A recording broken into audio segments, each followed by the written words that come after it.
Metro-Goldwyn-Mayer presents Pat and Mike, starring Spencer Tracy, Katharine Hepburn, and introducing Aldo Ray. Mike, that's Spencer Tracy, is Aldo's trainer. He also trains Pat.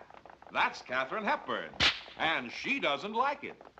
He makes Pat play tennis, and she's sensational. He makes her play golf, and she's terrific. But when it comes to making love, that's Pat's department.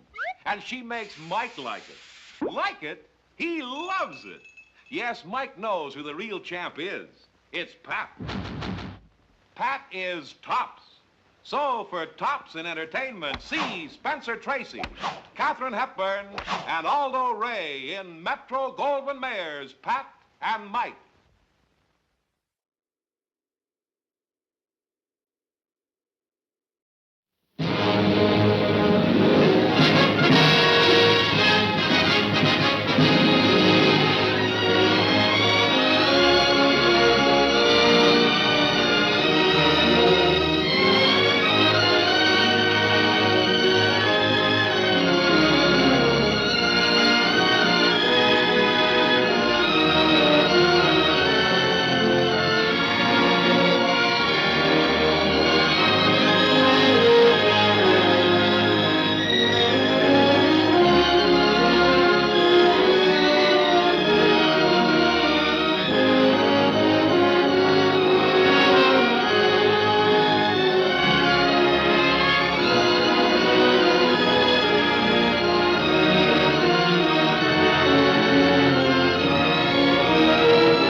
Can't you favor us with a smile on your graduation day?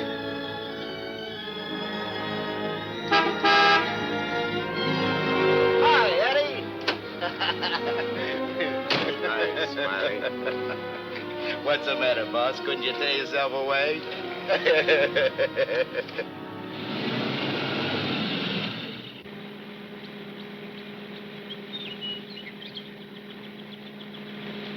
How was the stretch this time, boss? Tough? Nah.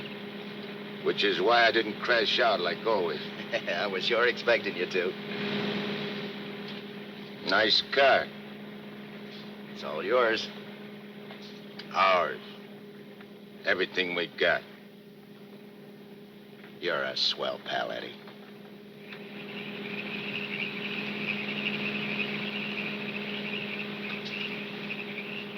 Yeah, I heard all about it. You done a good job while I was gone. And I ain't forgetting it. I did big, Eddie. You're a lot richer than when you went in. We're a lot richer. Thanks, Eddie. Oh, I forgot to tell you. We got a couple of new spots downtown. Real class. I got the guy waiting to show you the books. I take your word for it, like always. Because we got troubles, too. I take care of the troubles. Like when we was kids. Me and you against everybody, eh, Smiley? Sure. Got my rod? Wearing it right next to my heart. Let me have it. Sure.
can't understand it.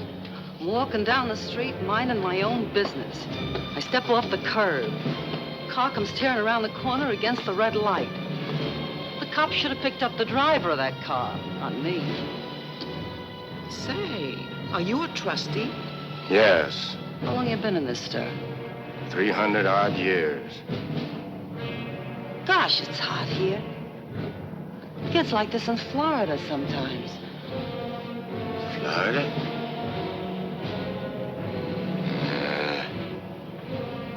Florida never smelled like this.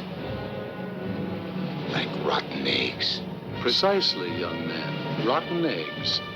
The unpleasant odor is caused by H2SO4, hydrogen sulfuric acid, the most common compound of hydrogen and sulfur. Am I right? I poisoned my wife with a sulfur compound. My young wife. She was unfaithful. I was a chemist. What do you mean? Was?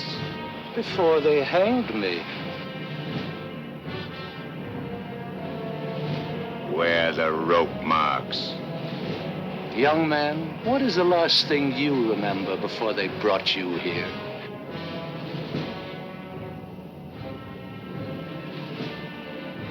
Smiley. Smiley. That slimy, double-crossing rat. Plugging me with my own rod. Where are the bullet holes?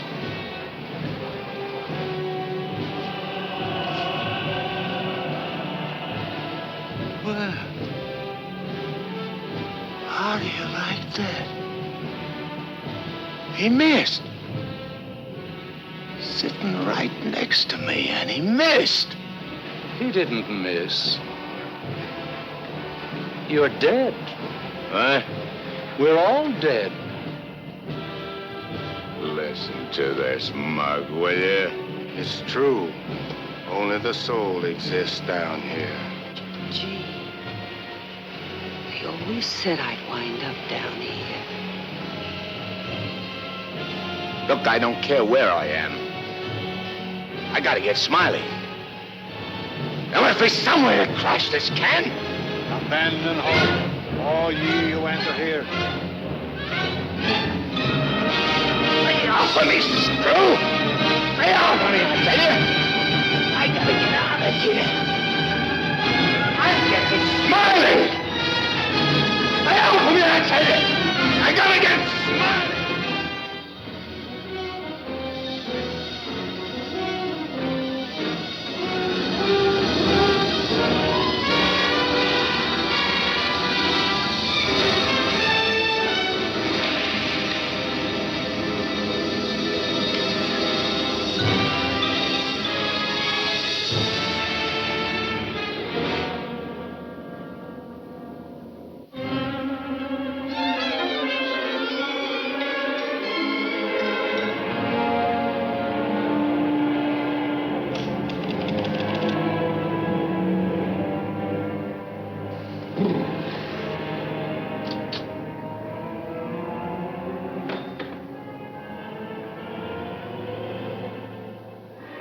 What sort of temperature is that?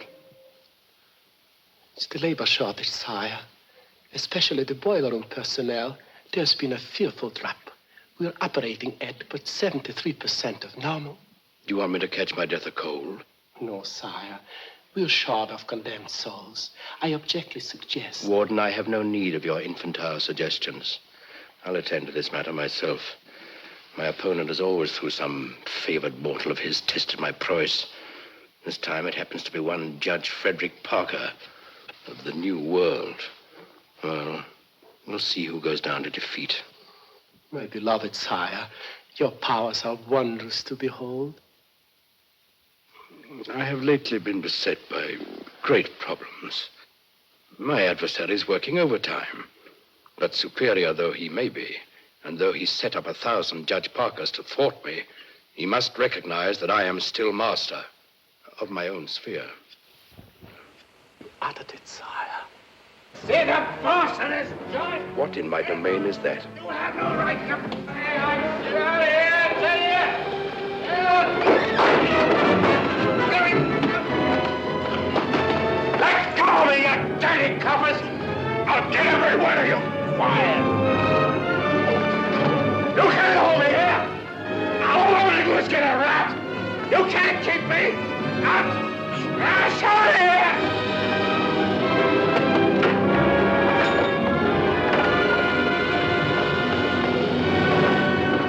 What's the meaning of this? How dare you bring him here?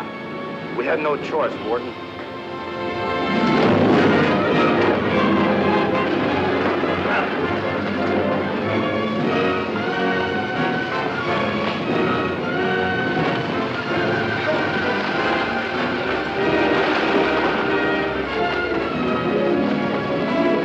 Cast him down into the boiler room in the 55th circle of darkness.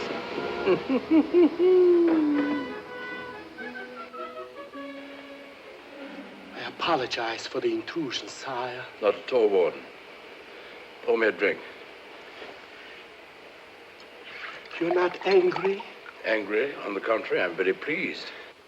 In fact, I'm delighted. What was his name? You mean the doomed soul that was here, Kagle, Eddie Kagle? Eddie Kagle. You drink to him, a cheap gangster. Why not? I love him.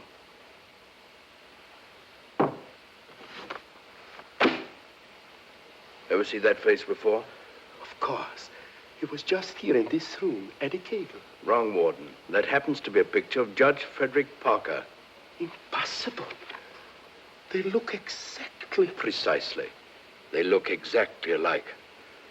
And this likeness is just the weapon I need to defeat Mr. Parker. Eddie Kagle.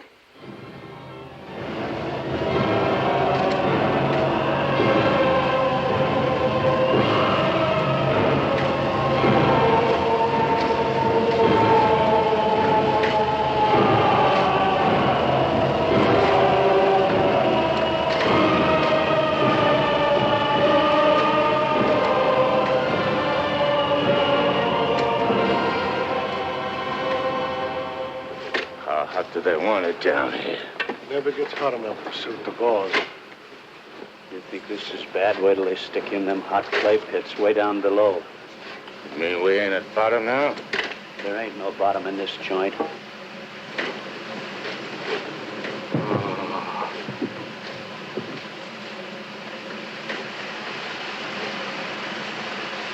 Back, doomed ones. Back! Back to your work!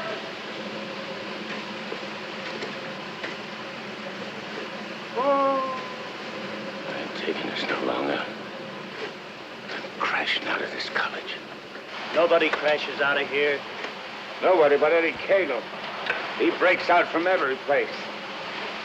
I'll crash out with you, Eddie. Who are you? A pal. I don't like pals. You mean like Smiley?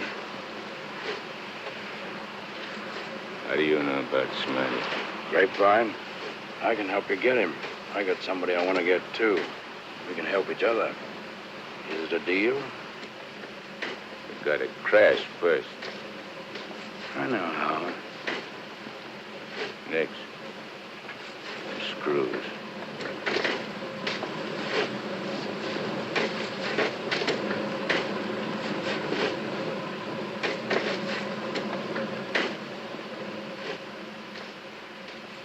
Well, Eddie? Okay. Watch your step. One false move and I slug you. I'll be extremely careful. Rub that smile off your map. A guy smiled once when he plugged me. Certainly, Eddie. Come on. Now. Hey! You stirring us to something? That's the finest. It's the only way. Come on.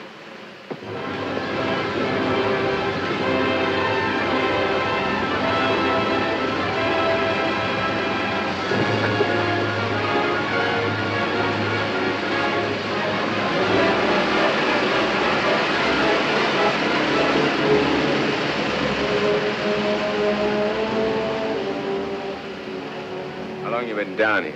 Since time immemorial. The way you talk, you must have had a good education. The most liberal one. I only went to 3rd grade. I went through the whole gamut of learning. I know everything. Stuck on yourself, huh? What's your name? Well, I have a number of aliases. I have a long record under the name of Mephistopheles. Greek, huh? Well, there are some who claim I'm more of one nation than another, but that's not true, Eddie. I'm of all nations. I play no favorites. You look like a con man. Look, Mephistopheles. Call me Nick. You married? Millions of women have adored me. Quite a guy with the ladies, huh? I'm a fascinating fellow. Look, Mark, playing around with dames is dynamite. But delightful dynamite, Eddie. Live fully while you may and reckon not the cost. Deny yourself nothing. Flame and blaze like a torch and toss the fire about you. Omar Khayyam said it. I'll make the most of what we yet may spend before we too into the dust descend. You're talking screw. Oh, is it all right if I laugh occasionally? There ain't nothing to laugh about. I never saw nothing to laugh about in my whole life. From the time I left school and ran away from home on account my folks was always drunk and fighting, I ain't laughed. All I've been doing is trying to be somebody, and I did pretty good. Worked myself up from where I had nothing to eat, no place to sleep, to top guy in my business. Splendid. You're a man after my own heart. I wish the world was filled with Eddies. How long is it going to take us to get up there? Any moment now.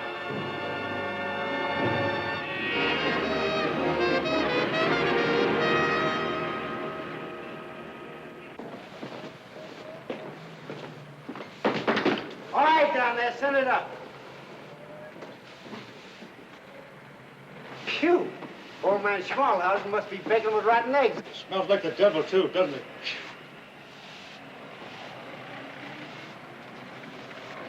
Wow, them ashes are still hot. Hey, janitor, dash them ashes with water before you send them up. Hey, I don't feel nothing. Of course not. You haven't got a body. If I ain't got no body, how am I going to get Smiley? Hey, you mug, look at what you're doing. No one can see you or hear you until I find you a body. Now, come on, Eddie. How are you going to find it? Well, everyone has his physical counterpart, his double. I happen to know where your double is. You mean a guy which looks like me? Spitting image. Well, supposing he don't want to give me his body. He'll be asleep. He won't have anything to say about it. What happens when he wakes up? When he wakes up, he'll be you. And who'll I be? You'll be him. Huh? To everyone else, you'll be him. Of course, yourself. You'll be yourself. Oh. Hey. Give me that again, will you? Oh, stop worrying about it, Eddie. Leave everything to me. I leave nothing to you, con man. I'm sorry, Eddie. It's this cold air. Makes me irritable. I don't like cold climates. I don't feel nothing. And if you ain't got no body neither, how come you feel cold? I've been down below so long that even my soul has grown accustomed to the heat. Hey, if I ain't got no body, I ain't got no fingers, right? Right. No fingers, no fingerprints, right? Right. I can get away with murder. Not exactly. Without fingers, you cannot squeeze a trigger. Yeah. I sure want to squeeze a trigger.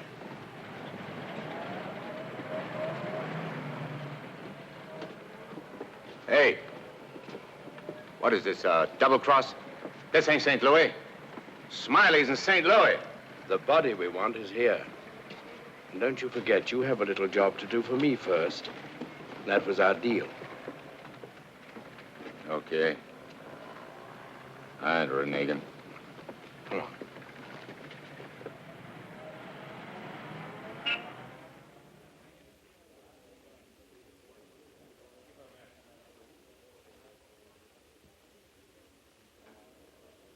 Hey. What's the idea of bringing me here? I'm going to get you the fingers to squeeze that trigger. How do you figure getting it in a criminal court? How did I figure getting you out of that jam down below? But I did. Yeah. That was neat. This will be even neater. Trust me. Okay. Let's go.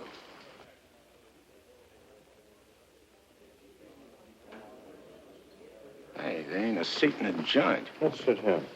What's the matter with you? There's cops in them seats. They won't mind. They won't even know.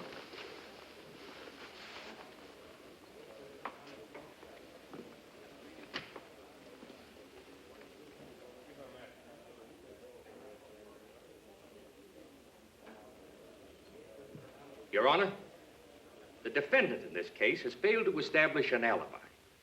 The testimony conclusively proves that this man was at the scene of the crime and at the exact time it was committed. Therefore, I respectfully request the court... That's a lie. I'm not going to take any more of this. Get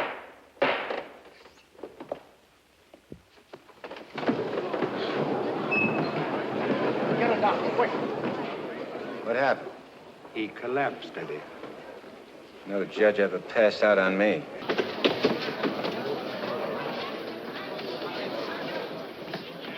This court is now adjourned. Come on, Eddie, let's go. Hey, don't give me no orders.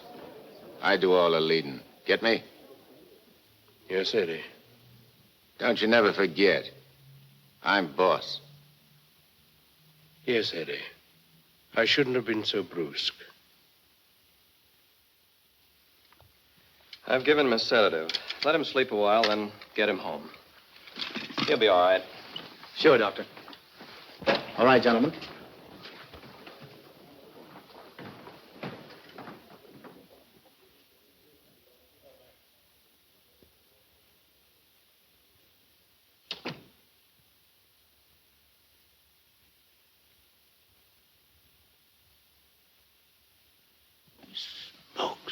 I told you I knew where your double was. If this guy'd have hung around St. Louis, he'd have got bumped instead of me. Too bad he didn't. Is he the guy you want to get? Yeah. What'd he do to you? Send you up? I was sent down, not up. Hey, this guy's a judge. I ain't muscling in on no judge's body. What difference does it make? It'll serve your purpose. And mine. Yeah. What happens when he gets up and finds I'm him? When we're through with him, he won't know a thing. Not a single solitary thing. What about you? Ain't you gonna find yourself a body? Yes, I'll get one. But you first. You're the important one. Yeah. Don't you forget it. I won't forget it, Eddie.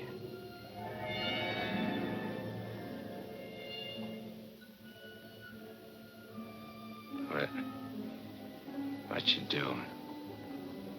Fusion, Eddie. The power of heat.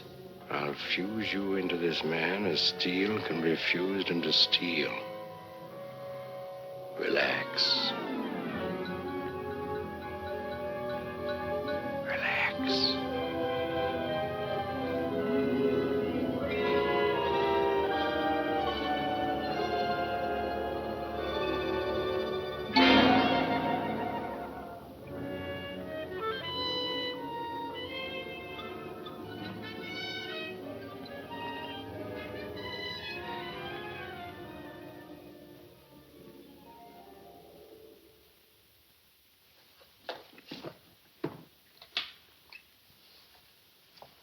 Oh, Albert. Yes, Doctor? Is Miss Foster still here? Yes, sir. She's making coffee. Oh, fine. May I inquire how the judge is? Oh, good night's rest. He'll be all right. Oh, that's good. Run down to the druggist, will you, and get this sedative just in case he wakes up. Yes, Doctor. It'll be ready for you. Is he still sleeping? Yes. There you are. Well, thanks. It's nothing serious, I hope, Matt. Excellent. No, I don't think so. However, I've been expecting this for some time. Why do you say that? One can only do so much, especially one of Fred's temperament. When he awakens in the morning, I suggest you pile him into his car and get him away for a couple of weeks. I'm only the judge's secretary, not his wife. If that ring means anything, you soon will be. But Fred can't possibly go away now. Why?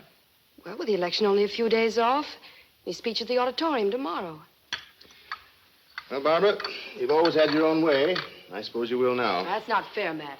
Nobody can stop Fred. Nobody can push him on. I'm the last one who wants to see him hurt or sick. You believe that, don't you? Of course. I'll bring him to your office first thing in the morning. No. I wouldn't do it at all. Not all people are ready to accept psychiatry as a normal branch of medicine. The general impression is, I believe, that a man who needs a psychiatrist must be crazy. Ridiculous, of course, but there you are. And some people are rather reluctant to cast their votes for lunatics.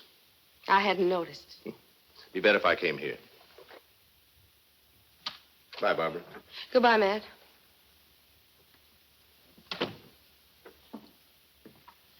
Albert, Yes, Miss Barbara. I'm going home.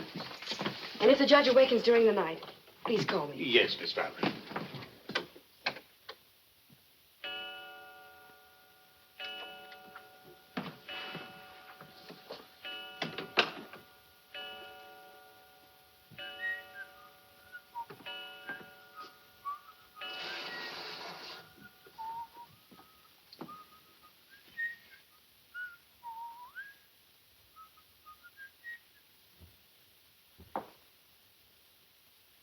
Judge.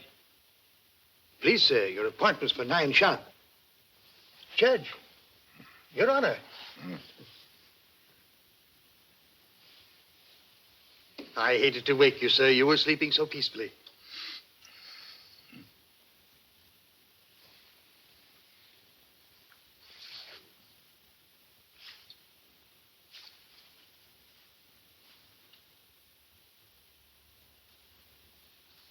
He did it.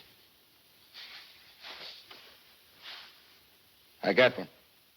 One what, sir?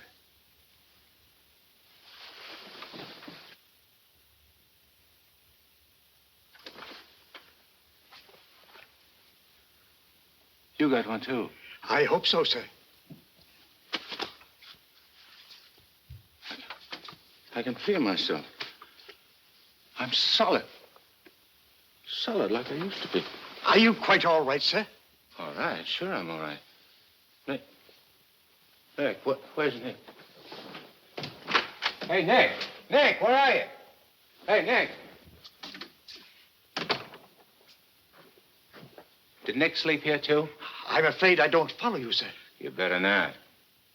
I don't like being followed. Who are you, anyway? Really, Are you sir? going to tell me, or do I slap yes, it out sir, of you? I'm Albert, your man, sir. And if you'll pardon me, your bath is ready, sir. I don't need no bath. They cleaned me up good when they laid me out. Where's his duds? I beg pardon? His duds, his rags, clothes. Whose clothes, sir? The judge's. I got to get dressed and get to St. Louis quick. What am I, a judge or an undertaker? Ain't you got nothing with fancy stripes? Fancy stripes? Oh, never mind. I'll wear one of these. All right, you devil crosser. I'm coming for you. Here you are, sir. What are you going to do? Help you into them, sir. Scram. But, sir, Scram! Yes, sir.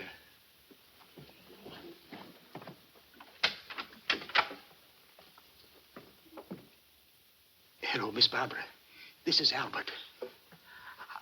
I don't wish to alarm you, but the judge is definitely not himself this morning. I'm terribly worried about it. Oh, that'll be splendid. And do hurry, please. Thank you.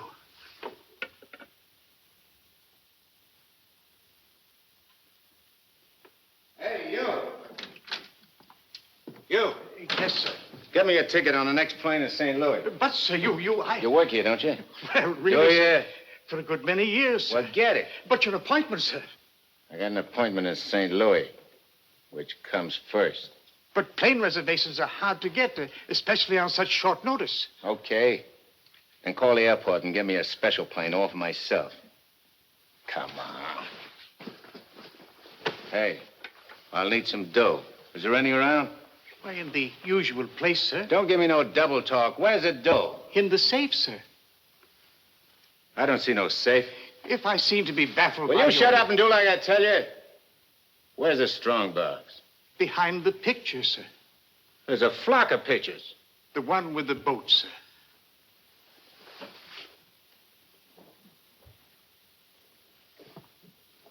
The button, sir.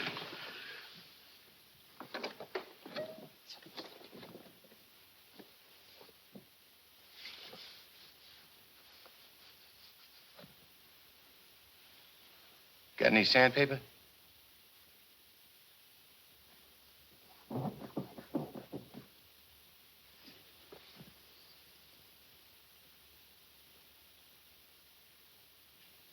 Have you forgotten the combination?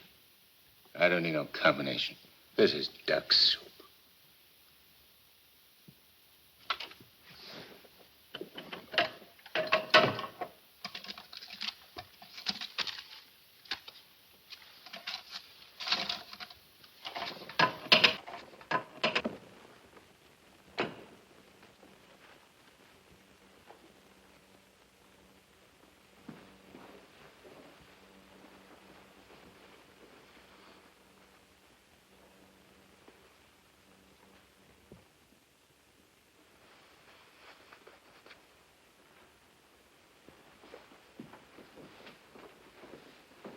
Please, sir. Hey, where's the nearest hock shop? You can't possibly leave town today, sir.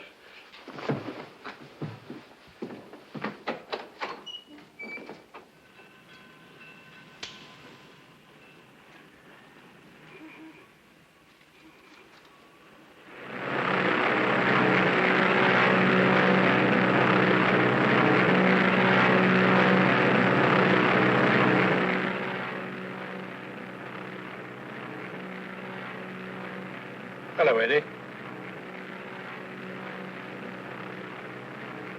How'd you get here? I never explain my actions. You better explain to me. I don't like no surprises. I've many more surprises in store for you if you try to run out on me again. I ain't running out on nothing. I was just hopping over to St. Louis to take care of that rat. That rat can wait. Parker comes first. Besides, being up so high makes me uncomfortable. I'm much happier down below. Scared, huh? I abhor altitudes. Hey, what's that? Engine trouble, sir. We'll have to go back to the field. What a strange coincidence. Wipe that smile off in your mug. I apologize most humbly, Eddie.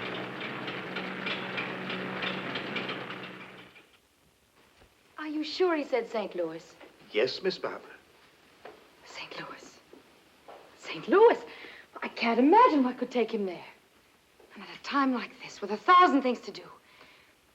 You should have done something, Albert. Phoned me or stopped him or something. I tried to, Miss Barbara, but he gave me a push and out he went. Oh, but that's ridiculous. The judge is gentility itself. He never pushed anybody. He never did any of the things he did this morning. From the first time he awakened, he acted peculiarly. Go on. When I went to help him dress, he told me to scram.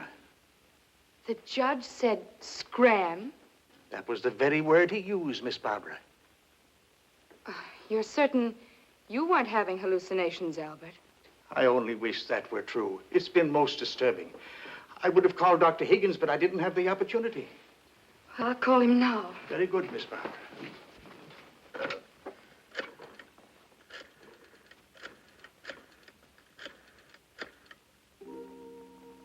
Hello, Dr. Higgins, please. This is Barbara Foster. Not a word to anybody, Albert. Oh, heavens, no, Miss Barbara. Hello, Matt. Look, I'm at Fred's. No, he isn't here. He took a plane for St. Louis. Well, that's extraordinary. Well, don't be unduly alarmed. It may be only a passing aberration. We'll see when he gets back. Let me know the moment he arrives. And let me warn you, Barbara. No matter how strangely he acts, don't antagonize him. Humor him, indulge him. Remember, you're dealing with someone who's ill. Perhaps very ill. Now, you understand, don't you, Barbara? The important thing is patience. I understand, Matt. Goodbye. Well, Albert, we must be very patient with him. We will, Miss Barbara.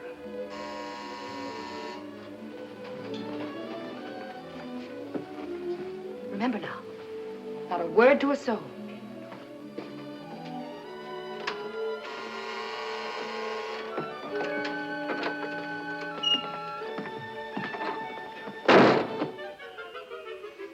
Your Honor, did you miss your plane?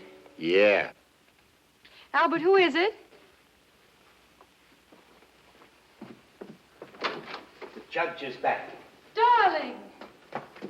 Oh, darling, I was so worried about you. Who's the dame? Your fiancée. The girlfriend. Or rather, the judge's. Go ahead, Eddie. Make the most of it. She's all yours. Hey. This is okay. It ain't only a trigger I can squeeze. Why, darling, you've never talked like that before. Why are you staring at me? Just sizing you up. Not bad. Plenty of curves and all in the right places. Come here, babe. Please, darling. You don't have to be afraid of me. How about me and you stepping out tonight? It's been a long time.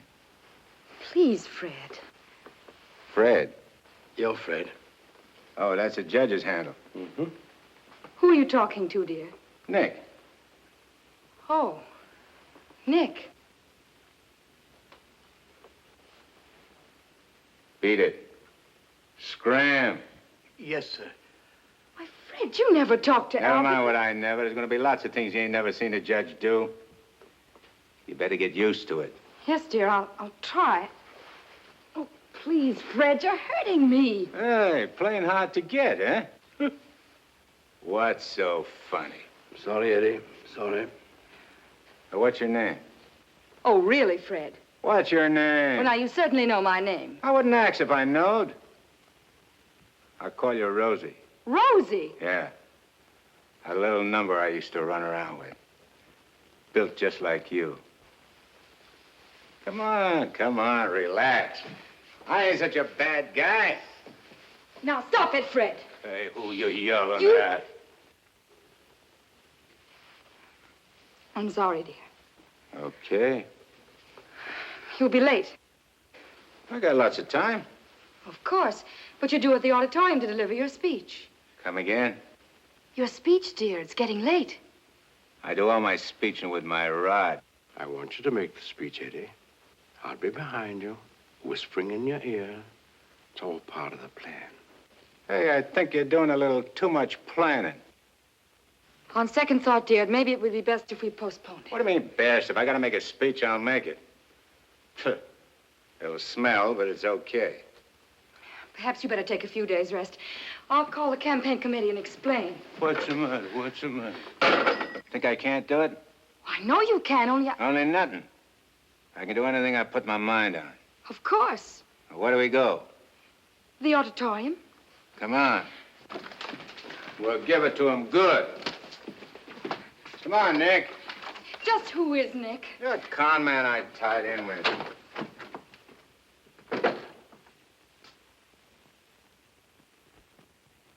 Boys, we ain't been forgot by Lady Luck like I thought. Judge Parker collapsed on bench. Now ain't that just too bad? And listen to this editorial. Dare we leave the helm of our ship in the hands of a man whose physical condition is in question, now in the stormiest period in our state's history? Certainly not. And as patriotic citizens, we got to do something about the situation. Yeah. Now back in St. Louis. Never mind St. Louis, Shagsy. Whatever you did in your hometown, we'll do it better here. The point is, we've got to see that the judge stays sick. We got to see that his condition maybe even gets worse. Sure, boss. That's the idea. And we've got the judge hanging on the ropes. Now we got to deliver the KO. Yeah. All of which is only to protect the people, mind you. Now, with our boy, people can go about their business in the pursuit of happiness, which is coming to them without worry. Sure, without worrying. That's right. Now, we're speaking at the auditorium at 2. That'll give you plenty of time. Put on a good show, Shagsy. One more cave-in like he had in court yesterday, and we'll be dusting off the governor's chair for our boy. Come on, boys. Wait a minute. Edo? Oh, hello, sweetheart. It's my wife. Go ahead. And remember, I want to hear that the judge is taking a turn for the worse. We'll bring back his teeth. Come on.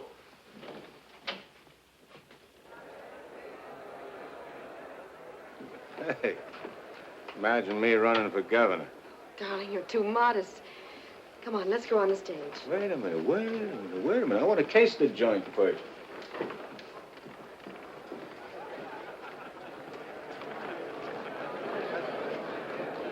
Hey, look at that turnout.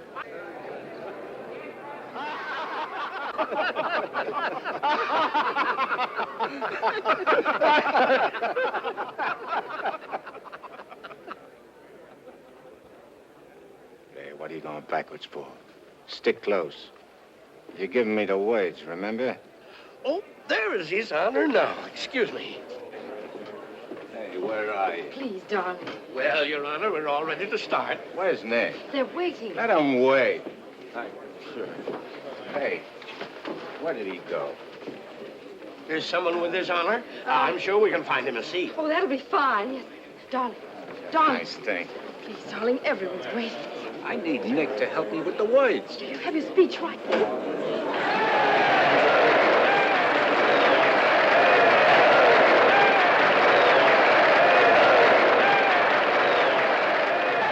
Glad to see you, Judge. We're getting a little worried about you.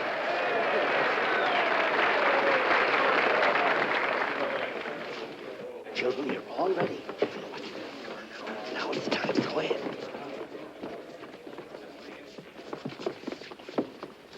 Your Honor. Stand up, dear. Your Honor, on behalf of all the boys and girls who are members of the Parker Clubs, and in gratitude for all you have done for them, regardless of who they are. Regardless of who they are. And where they come from. And where they come from, we want to present you with...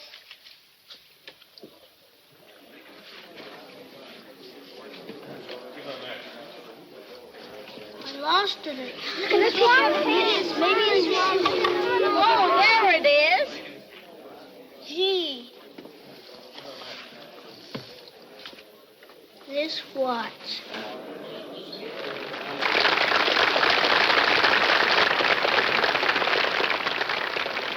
Thank the children, darling. Thanks, kids. You're welcome, Your Honor. All right, children. Go ahead, thank you.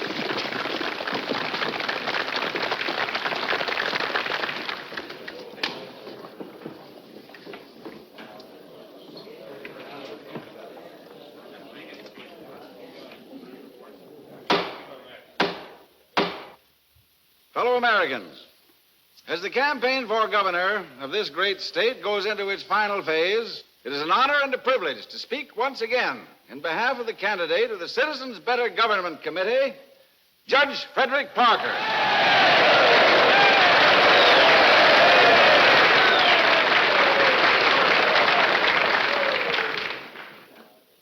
The whole country knows of the famous Parker Youth Foundation, created by our candidate 10 years ago.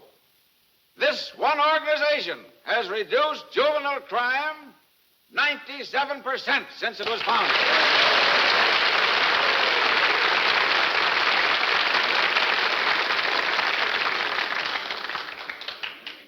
Because Judge Parker is a man who understands that juvenile delinquency is not a matter of bad boys and good boys, but rather a matter of bad conditions and good conditions. He is a man revered and loved by his friends, respected and feared by his enemies, a man of countless virtues.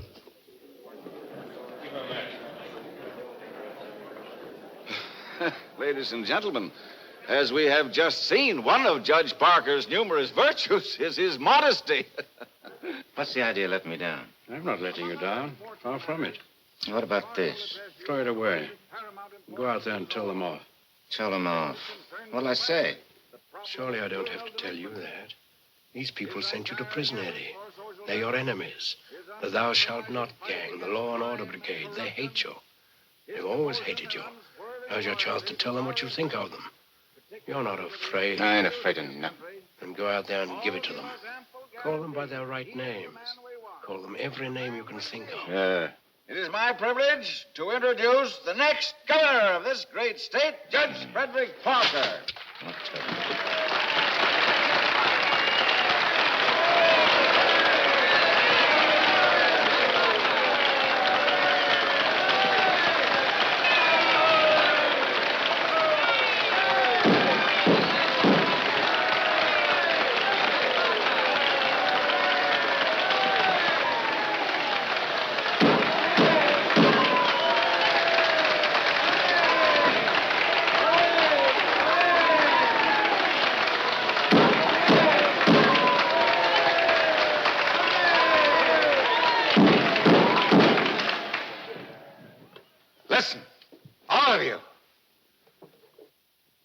I'm gonna tell you a few things. You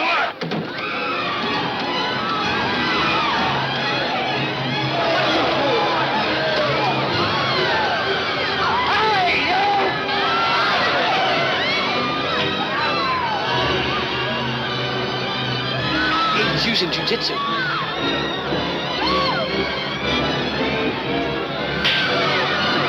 You can't do it!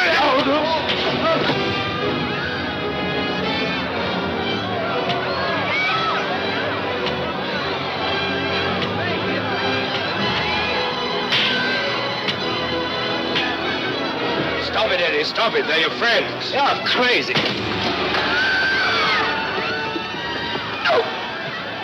See that? Take it, Eddie. Take it.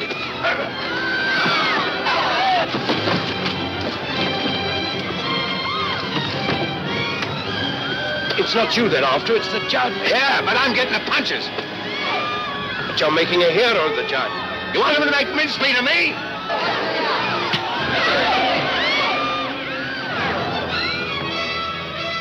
Idiot. Says he counts. Beat it. Beat it. On your feet. Get out of here. Get going. No, I won't need that now, Mr. Kramer. Thank you. Are you hurt very much, Your Honor? No. Sure you're all right, dear?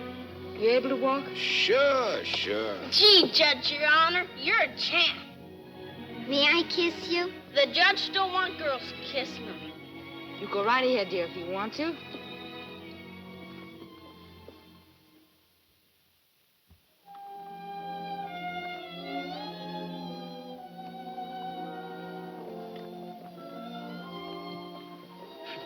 Come on, babe.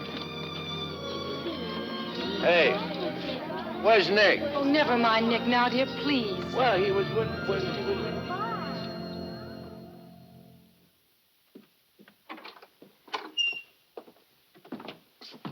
Albert, get me some antiseptic and bandages, quickly. Yes, Miss Barbara. Darling, you were magnificent. But you know you weren't cut out for that sort of thing. You know somebody who could have done it better? No, dear. But I'm afraid of the after effects. I know you're going to be ill. Hey, I ain't never been sick in my life. But, Fred, you were just... I'm glad Nick ain't here. Darling, what's come over you? What's this? Hey, take that junk out of here and get me a drink. The mineral water, sir. I said a drink. Bourbon. Well, Fred, you don't drink. You just watch me. And some cigars. But, Fred, you can't smoke or drink. You know that. Are you kidding? What are you standing there for? Get. Darling, please, you'll only make yourself ill. Stop worrying, Rosie. Fred! Hey, how about some smooching, eh? Darling, you have changed. Oh.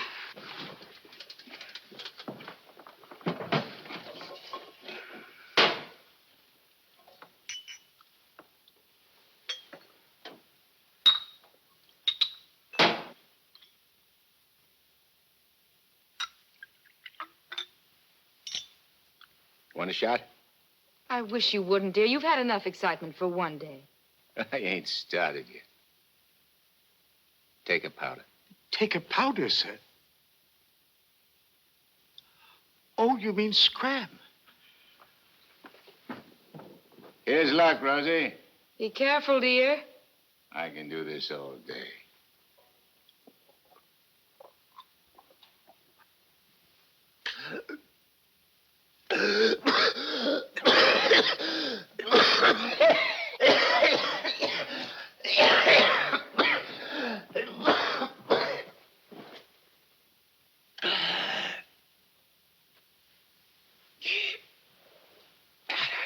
That's funny. I never choked on this before.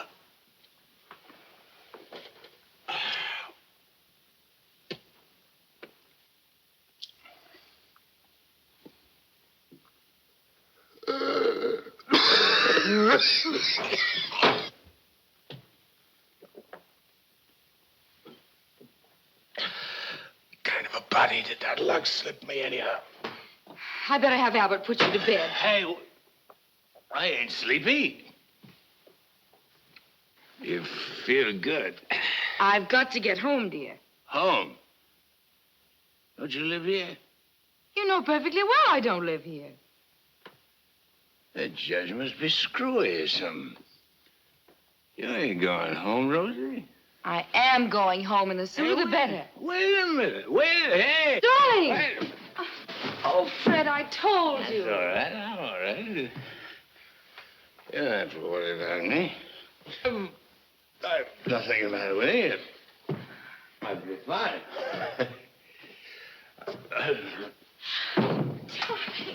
Miss Barbara, what happened? His Honor just passed out.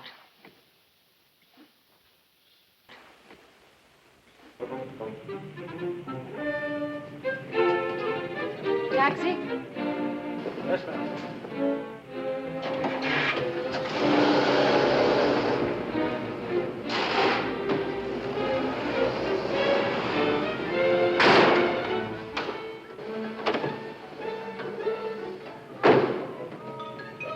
Hey, what's the idea? Get back in your cab or I'll slug you. Ah, don't get excited. Come on. No, Eddie, let's take this one.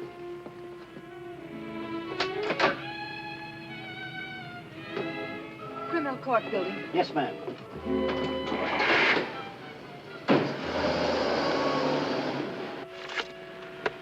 I have the sworn affidavits and depositions from those witnesses in Chicago. They came in the mail this morning. What witnesses? What's all this about? Chicago should be pretty familiar to you. I understand your bosom pal has opened a couple of night spots there. You mean Smiley? Well, who is Smiley, dear? I don't see his name in these documents. When I finish with him, the only place you'll find his name will be on a tombstone.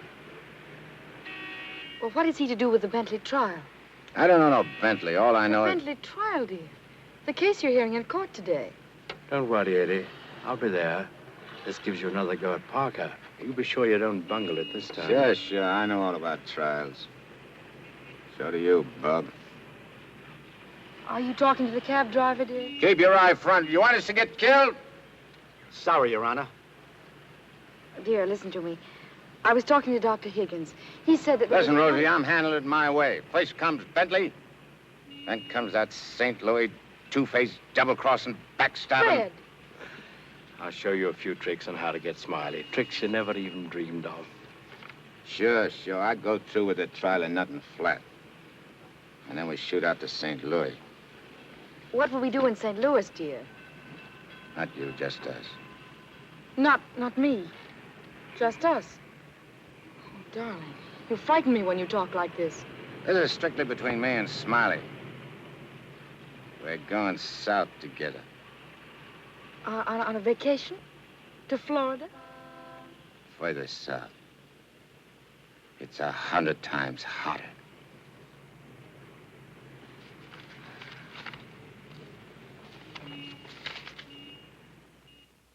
Boss, I tell you, them's his Honor's own words.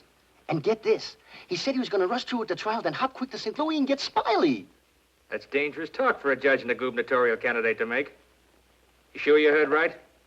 You're positive? Yeah, he called him a double-crossing backstabber who was running the racket with the judge's dough. Nice work, Jim. Boys, we're in. The honorable judge just put himself right out of the running. Shagsy, that hunch of yours was right. This judge not only looks like Eddie, he's the biggest two-timing double-crossing candidate that ever ran for office. He's even worse than our own man. You calling the judge? I'm calling Smiley. This looks like what they put on a guy who was giving a necktie party. Now, tell me the rap on these Bentleys. Attempted murder. Mrs. Bentley and her husband tried to kill her father and collect his insurance. One of them things, eh? Mm-hmm. They pushed him in front of a subway train, but they bungled it, the fools. The old man's alive, but somewhat mangled. The entire country's shocked by the ugliness of it. Somehow they failed to see any beauty in it. What chance they got? Judge Parker? None. Well, they wouldn't have spent all that money trying to square things before coming up for trial. Did they try to get the Judge Parker? Oh, no. They wouldn't do that. They know it's impossible to fix Judge Parker. But Eddie Kagle now. Hey, who's spreading the dough? A man known as Big Harry. Well, what's his last name? I can't look up no Big Harry. I want to call him up and have him come here quick before the trial. Oh, no, he's too smart for that. Well, what'll I do? Well, you just dial spring 74242. I'll guide you. A little telepathic transmission. Always showing off with them big words. I used to dish out plenty of dough myself when I put in a fix. Not my chance to get some of it back.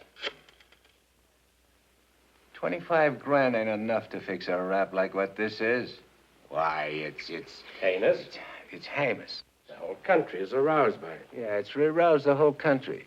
But, Your Honor, As is the case of the People versus Mitchell, 186, New York 942. Like in the case of the People, Weston Mitchell, 186, New York's 942.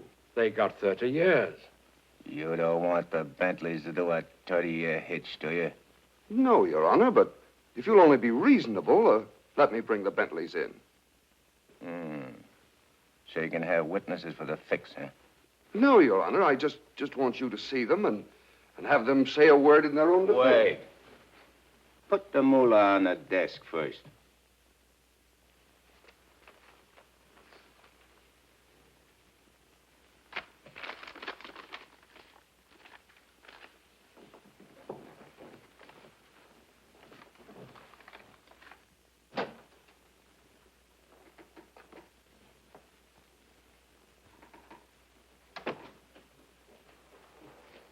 Your Honor, this is Mr. and Mrs. Bentley. They will tell you that this whole affair was merely the result of a tragic misunderstanding. This fine, upstanding citizen and this frail, innocent, law-abiding little lady were simply victims of circumstance. As a result of which, Mrs. Bentley has been under the constant care of her physician. She's lost weight. She's been unable to... Rosie.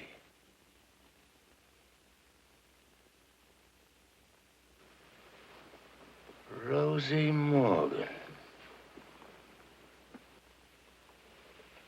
Can't be. You was bumped. You was bumped. You didn't wait long to get hooked up with this lug, did you? Your Honor. Shut up. Oh, easy, Eddie. Don't ruin everything. You shut up, too. All them trips to Kansas City to see your poor old crippled mother. And you. Your Honor, get hold of yourself. So this was your mother, huh? Your little two-timer. Playing around with him all the time. But I got you now. Wait till the trial starts. I'll throw the book at you. I'll give you the works. I'll salt you and him away for keeps. Your Honor, the court is ready, sir. Here's your dough. You can't fix this rap, not for $1 million. Not for all the dough in the country. Your Honor, they trying to bribe you? Imagine. Well, wait till I tell the story at the press, Your Honor. After this, you're a sinister set in the governor's chair. Hey, don't you never say chair to me. Oh, I'm sorry, Your Honor. You fool. You unmitigated, abysmal fool. If you had a body, I'd tear it apart. Good thing you can do that trick. You should see him. He's gotten worse. He's somebody I don't know anymore. What is it, Matt? What's happened to Fred? It isn't as simple as diagnosing a case of measles. No, thanks. It could be a throwback to his formative years, his young years, the boyhood years when he lived in the slums. But what caused it? Fear, probably. Of what? Well, he might be afraid of the high office he's running for, afraid of being elected, afraid of the responsibilities it might mean, afraid of loving a woman like you. A woman like me? Yes. Barbara, I think Fred should withdraw from the campaign. Are you serious? Deadly serious. But you can't be. He's as good as elected right now. Yes, I know. He'll be all right. He's got to be. He's got to be governor. The judge's secretary to governor's wife. Not bad. Why, Matt, Barbara, we've been friends for a long time. You're the loveliest girl I've ever known. You're also the most ambitious. Yes, Matt, I am. See, I'm not a psychiatrist. I don't know much about neurotic conditions. But I do know that what Fred is doing, he must do. Psychiatry won't give a lot of poor kids a chance to grow up like decent human beings. And Fred Parker will. Psychiatry won't wipe out the vicious elements in this world, but the influence of Governor Parker will. And this ambitious wench, Barbara Foster, is going to help him do it. I'm sorry, Barbara. I guess I was mistaken in you. Forgive me? I'm sorry, too. I'm sorry that a man like Fred has to pay for all this with his health. Well, perhaps it'll work out. As a matter of fact, his condition may pass as quickly as it came. But he must be handled with patience and understanding. It's going to be difficult for you. Nothing's difficult where Fred's concerned. If you could possibly get him away for a short while, it would help enormously. I'll do my best. Good. Still friends? Of course. Always. Goodbye, man.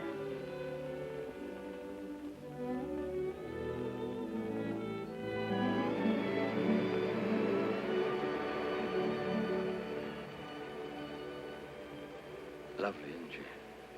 Go ahead, Eddie. Make the most of it. She's all yours. Mine, huh? Nah. This dame ain't like Rosie. Why I sent for you so sudden is this, Smiley. You've been negotiating to operate in the East the same as in St. Louis, which is okay with me and the boys on certain good and reasonable conditions, of course. I got conditions, too. Oh, sure. We're not going to have any argument about percentages. It's only one question. Shoot. Eddie Kagle. What about him? Well, now that he's out, free again. Ain't you heard? Eddie ain't around anymore. He ain't? He was bumped off the minute he graduated college. Well, what do you know? That means you're top dog now. Nobody else. And you're operating alone? You don't have to ask nobody about nothing? You're learning fast.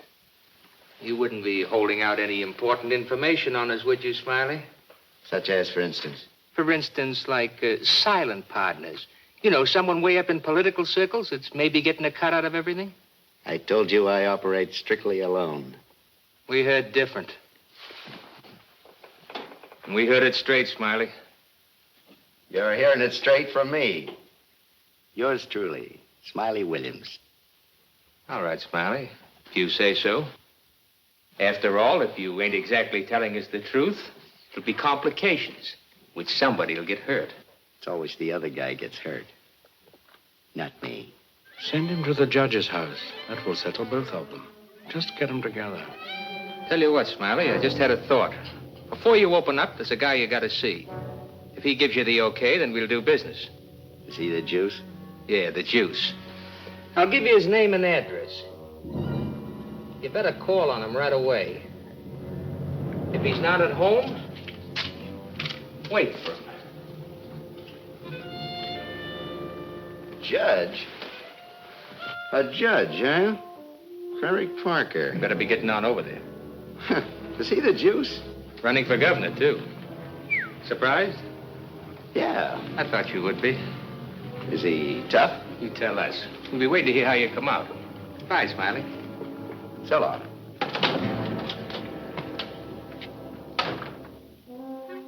My children, you'd be lost without me.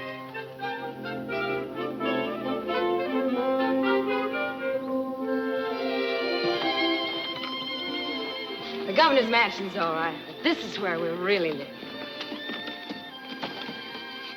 Shall we go in? In? Where? In our house, silly. Oh, sure. Can't you just see it? Shining and beautiful. Well, remember, darling, all the fun we had planning all this? The location, and the rooms, and the garden. Come on, let's go up these sweet little steps.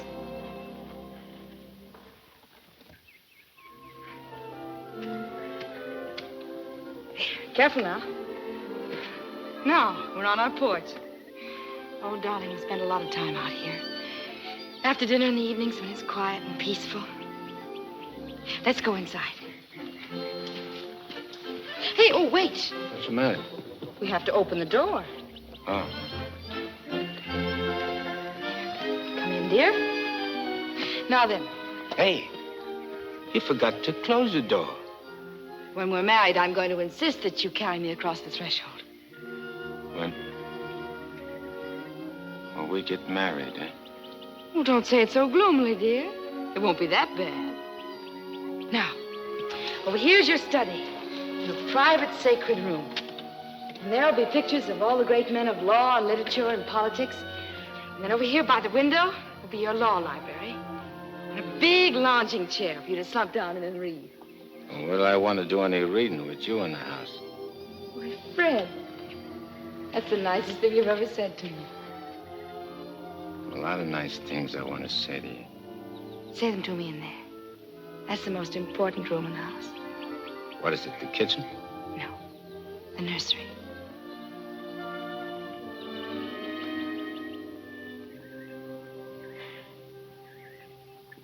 You mean you want to live here with me and have kids and sit on a porch? Of course, darling.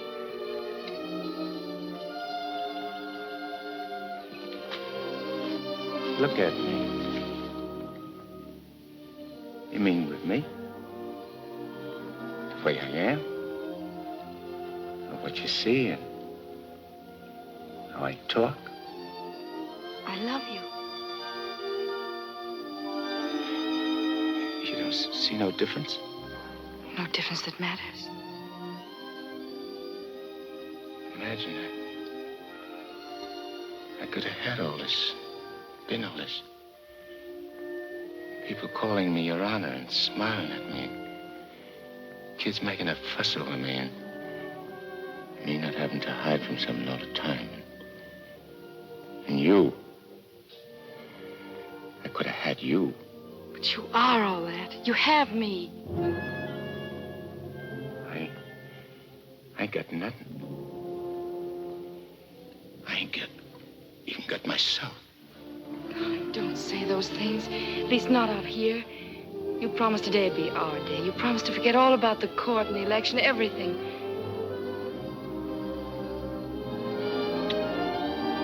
Please, darling. Let's just enjoy ourselves.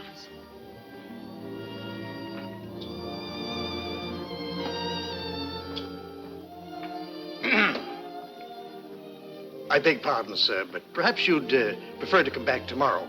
Evidently, His Honor is unavoidably detained. I'll wait. Yes, sir.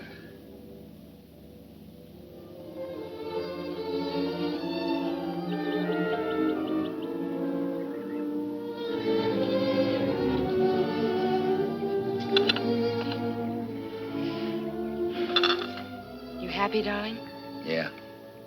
But I'm scared, too. Of what? Yeah, I don't know. I never been scared of nothing in all my life. Dr. Higgins said you Nah, might... it ain't nothing the doctor knows about. Something I can't figure out myself. Except maybe it's because I found something I never had before. Something I want to hold on to. A place like this, and feeling of quiet inside me. A new slant on things. Yeah, I'm talking screwy. No, you're not. It makes me so happy to hear you talk like that. Happy? Fred, I'm beginning to find you again.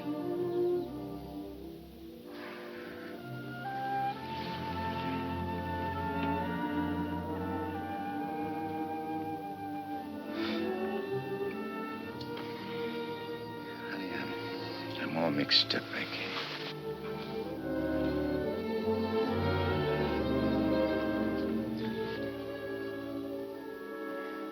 You see, I made a deal.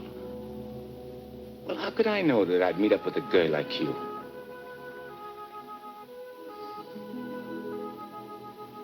I'd rather cut my arm off than hurt you.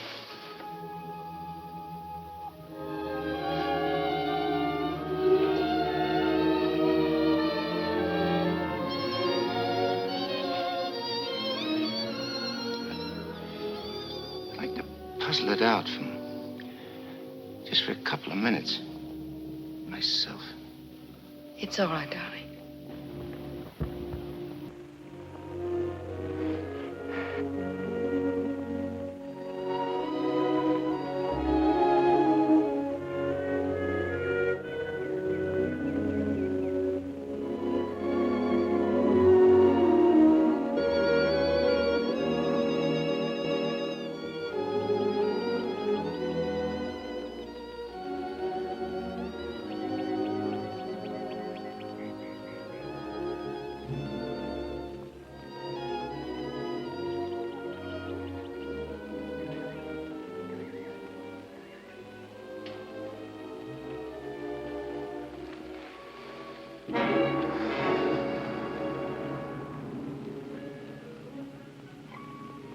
That was a very touching scene. What are you gumshoeing around for? I have some nice news for you. You remember I promised that if you'd help me get Judge Parker, I'd help you get Smiley? Mm-hmm. Well, I happen to keep my word, even though some others don't. I did everything you asked me. And bungled everything, too. Instead of ruining Judge Parker, you made him more popular. That fight in the auditorium. Refusing the bribe in the Bentley case. And now this fantastic billing and cooing. A guy can change, can't he? Oh, not you, Eddie. It's too late for that. Besides, a halo isn't your particular dish. However, what I came to tell you is this. Smiley is in town. What's he doing here? He's come to extend his cafe business. He's going to open up in this city. With your money, Eddie. The money you went to jail for. The money he killed you for.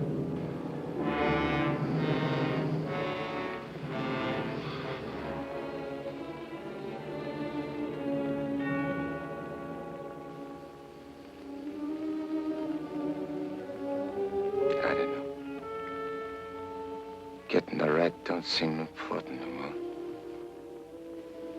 Oh, no, really, Eddie, you're going soft. What's more, you're getting yellow. Don't you never say that to me. And then prove I'm wrong by carrying out your end of the bargain. Well, I can't leave Rosie. I mean, Barbara. Smiley in town is not only a threat to you, but to Barbara, too. You mean the girl is in danger with Smiley here? Figure it out for yourself.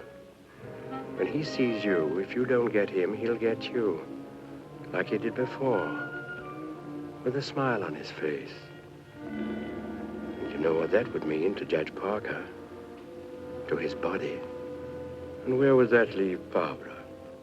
So you see, either way, for her sake, for the sake of any little children she may have, you've got to kill him.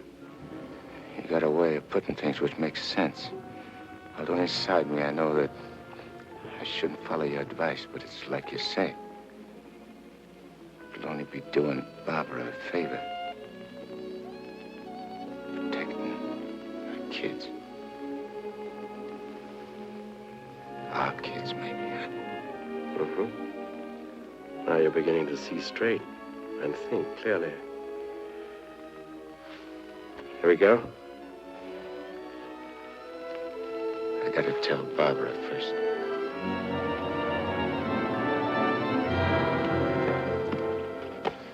Honey, I gotta attend to something very important. Gotta use your car. My car? Well, I guess it's all right, dear, if you want to.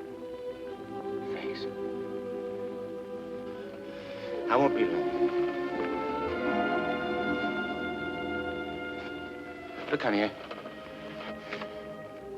I want you should straighten me out on something. I'll try, dear, if I can. If we was already married and living in this house and had kids, and one day a big rat full of poison came out of his hole and showed his teeth and went for the kids' throats, what would you do? There'd be nothing to do but destroy it. You mean kill it, don't you? Yes. Thanks. Thanks for straightening me out.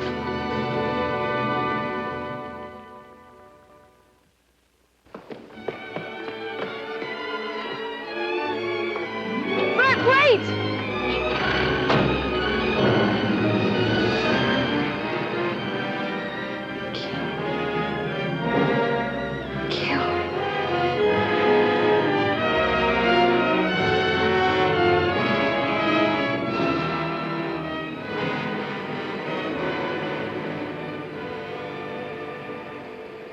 What a beautiful day. One couldn't ask for more delightful weather. Take that grin off in your face. Now, please permit me the privilege of expressing my happy frame of mind with a A few facial wrinkles relieves the tension. Look out I don't put some wrinkles on you. It'll stay for keeps.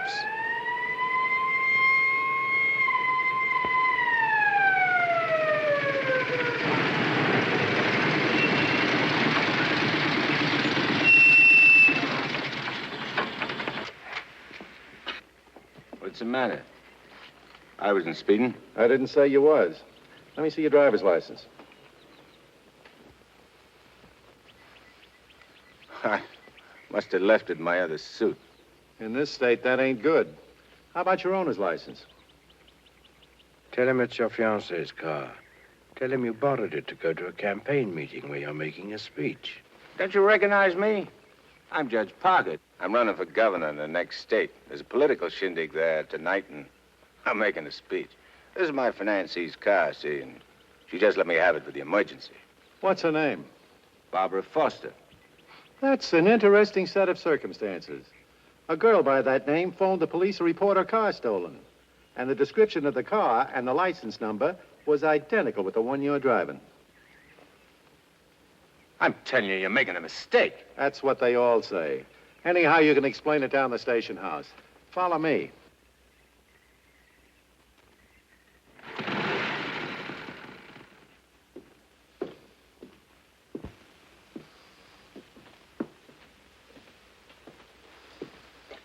You know, this should convince you conclusively, Eddie, that I'm the only friend you have. First, your best pal Smiley double-crosses you, and now this girl. It ain't so. The cop pulled a boner. The girl ain't had nothing to do with it. Wishful thinking, Eddie. She knew you were out to kill, which meant you wouldn't be governor, and she wanted to be the governor's wife. You're a liar. Mankind has been beset by women since Adam, and Barbara is the true offshoot of her grandmother Eve. You're bad. Will you at last come to see that I am the only person you can trust? No further than I can control this building. Stop talking to me, will you? You're only making a fire burn in my head. Now, listen. Stop it, will you? Hey, what's with you? Who are you talking to? Nobody. Just rehearsed my speech. Yeah, well, come in the other room. That lady's here, the owner of the car. Barbara. Barbara, tell this copper who I am. I beg your pardon?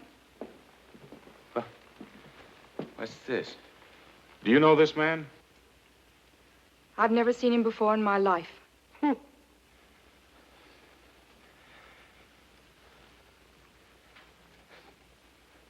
Barbara, please.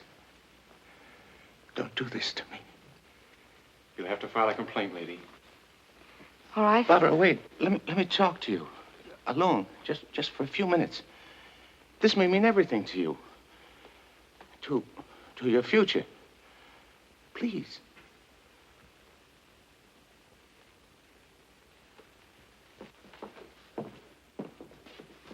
Barbara, there's certain things I can't tell you, because I know you won't believe it. But you gotta believe this. For the first time I can remember, I'm trying to do something for somebody else without caring what happens to me. I was beginning to change, you understand? You've done it. Don't spoil it now. Don't let me down. For your own sake. For the sake of them kids. Which is gonna sleep in that nursery you were telling me about. Fred, you said something about making a deal. All right. I want you to make a deal with me. I'll get you out of here. If you'll go with me to a minister and marry me right now. But I can't. Take it up, Eddie. And you can finish what you started out to do. All right. I'll marry you.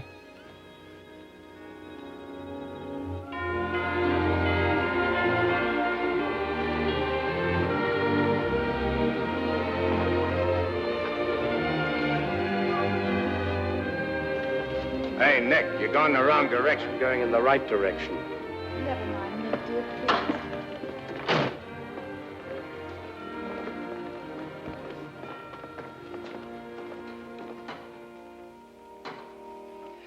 And he said in another place, if anyone offend one of the weak who believe in me, better for him.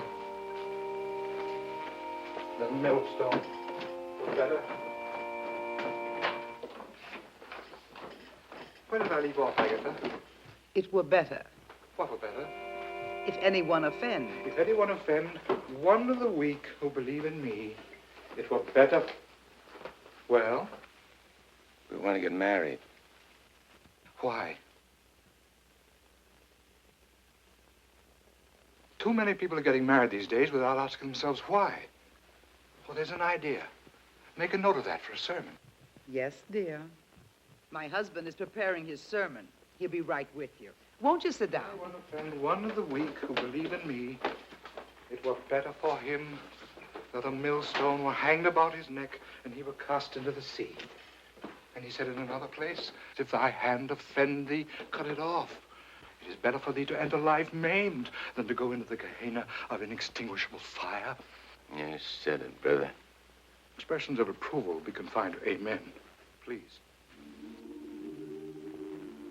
For it is written that everyone shall be burned with fire, and every victim salted with salt. When the devil speaks to you, my children, heed him not. For his only desire is to lead you below. He is the evil one. Watch for him, no matter what name he introduces himself with. Lucifer, Beelzebub, Mephistopheles. Hey.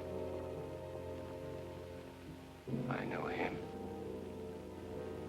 Where was I, Agatha? Mephistopheles. Oh, yes. Heed not Mephistopheles, my children, lest you suffer eternal damnation. When he whispers in your ear, turn away your head and hearken instead to the angel on your shoulder. What if you ain't got no angel on your shoulder? You have if you live right, son. Be good, do good. The devil wields no power over a good man. Sit tight, honey. I'm coming right back. Where are you going? I'm going to tell off the devil. Good for you, son. The altar's to your left as you enter the church.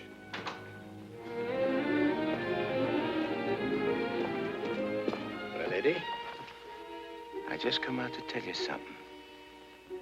There's a smart operator in there what knows all the answers. You don't say. Mm-hmm. He even knows who you are. Do you know? Yeah, Nick. I know. I'm afraid I'll have to take you back, Eddie. You know too much. The dope I got says you can't get the drop on a good man. That hardly covers you. My record's clean this trip. I ain't done nothing wrong since you brought me back. Eddie, I've only the kindliest feelings toward you. And to prove it, I want you to go right back in there, marry Barbara, and my blessings on both of you. We don't want no blessings from you. I'm through with you.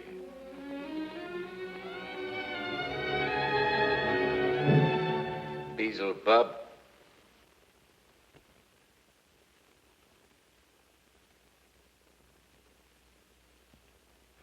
And therefore is not by any to be entered into lightly, but reverently, discreetly, advisedly, soberly, and in the fear of God. Under this holy estate, these two persons come now to be joined. If any man can show just cause why they may not lawfully be joined together, let him now speak, or else hereafter forever hold his peace. I require and charge you both. Wait a minute. Please, dear. He brought up something important. Honey, I gotta speak now, like he says.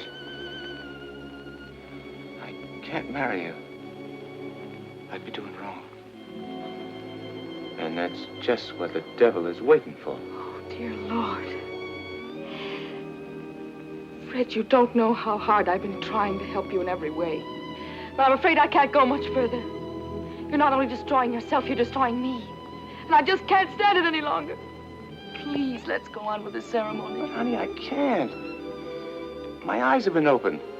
Marrying you now would be the worst thing I could do. Which don't mean that you lost Fred Parker, but like you said this afternoon, you'll be finding him again.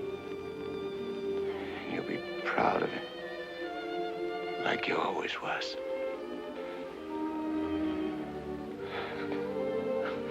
Honey, if I could only make you understand.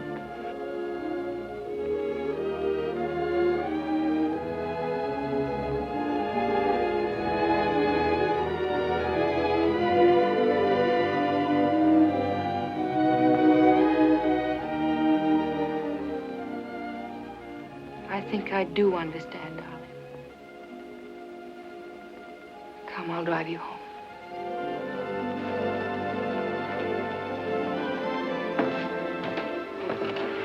Please forgive us.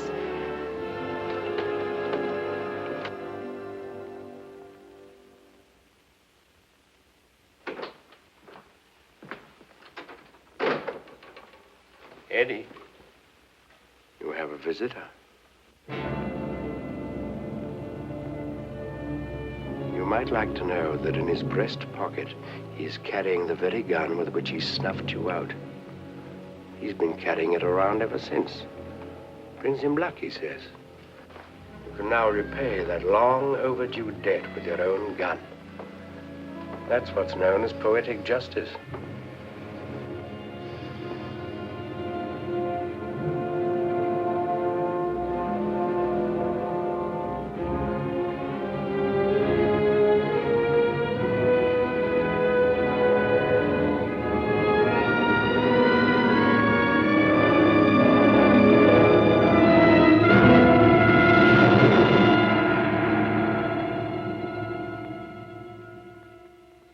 Heed not Mephistopheles, my children, lest you suffer eternal damnation when he whispers in your ear, turn away your head and hearken instead to the angel on your shoulder.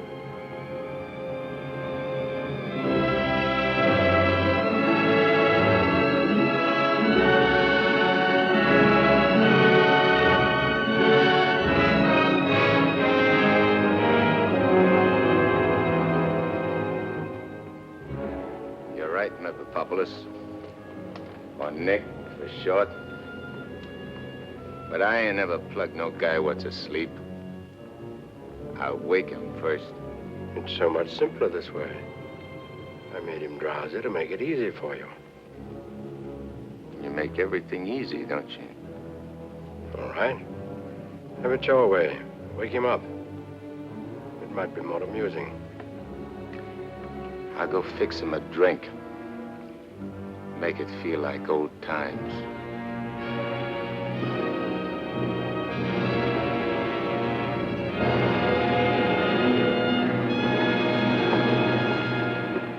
Smiley!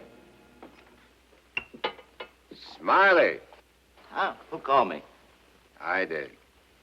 Oh, Judge Parker. I'm fixing a couple of drinks. What's on your mind? Well, I'm operating in St. Louis and other spots. Mm-hmm. And I'm interested in a couple of joints here in the East. Bellamy steered me to you about getting a passport. Sure. I understand. So, as is my nature to come to the point pronto, what's your cut? 100 grand and 25% of the take. Hold on, Judge. I may be from St. Louis, but I ain't no hick. You operating alone? No partners? All alone. I heard there was Eddie Kagle heading your outfit. Yeah, but he's dead. You sure? Well, I ought to know, 'cause I, 'Cause you... what? I got the flash as soon as the cops found his body. I heard he was your pal. Yeah, we grew up together. I used to do his thinking, and he'd do my fighting. So you paid him off by putting 4 slugs in him from his own rod. And what kind of talk is that? You after blackmail? This is Smiley Williams you're talking to. Who should know? Better than me. You. What are you so nervous? You look like you've seen a ghost. Stop it, Eddie. Get on with it. Shut up, Memopopoulos. My name is Smiley Williams. Pleased to meet you. They call me Judge Parker. Or maybe I ain't Judge Parker. Maybe I'm somebody else. Somebody you know. No, you can't be him. Him?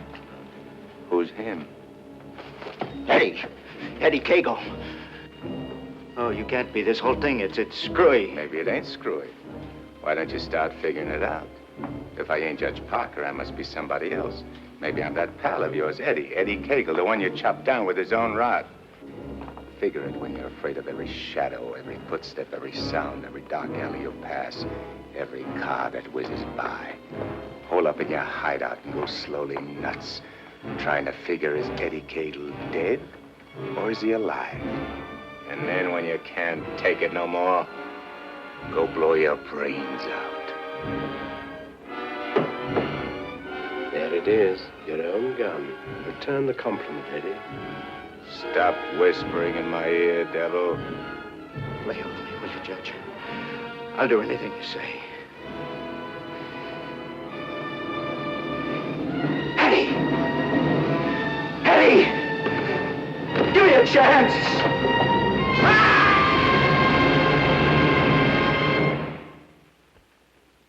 You didn't shoot him. We had a bargain. He was took care of a better way. And I never even touched him. Now you go back to your hole in the ground. You're in my way. I cannot go back without you. Well, no, ain't that too bad. Now, listen, Eddie. No soul has ever escaped from my domain before. I've got to get you back or I'll be jeered at and derided. Why, the upheaval will be cataclysmic in its proportions. What a laugh. Looks like you got yourself behind the 8-ball. Oh, come on, Eddie, please. Have a heart. You'll have to take it up with the boss. I'm getting my orders from him. From now on.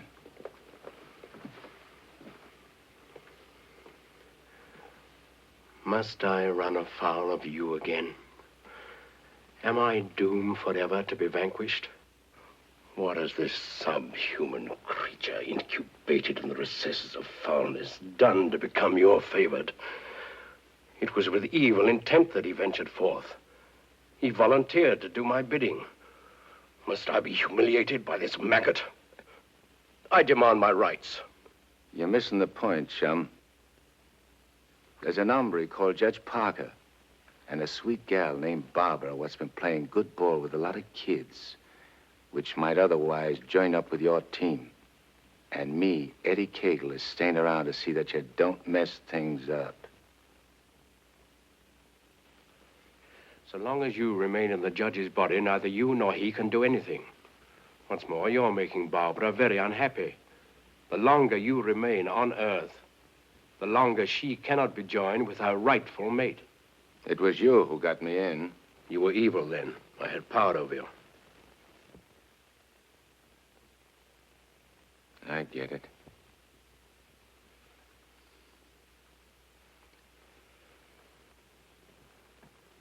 If I don't myself help you take me out of Parker's body, Barbara and the judge don't get together like they should.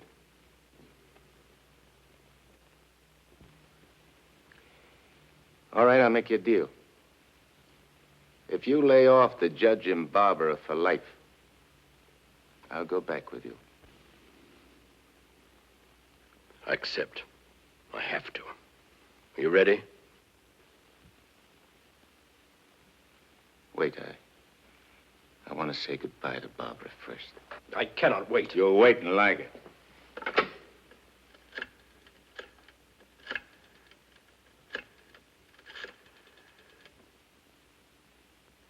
Hello? Barbara? I gotta see you right away. Hop in your car and come right over. Yeah. Thanks, honey.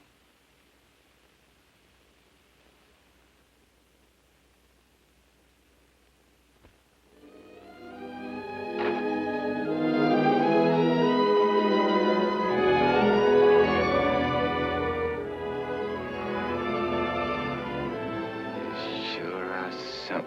the eyes in that outfit, honey. Thank you, darling. I wanted to look my best. You said we'd go to dinner and a show. I'm afraid that's off. Because I'm going away. I ain't never coming back. Dearest, what do you mean? Why would you be going away? Well, I can't tell you, because I'm afraid you won't understand, baby. I only understand that wherever you go, I want to go with you. Nix. You don't belong where I'm going. No. Eddie? I got everything set for you, honey, so you won't have no more trouble. When I'm gone, the judge can straighten everything out, and you and him get married and go live in that swell house and have kids. Eddie.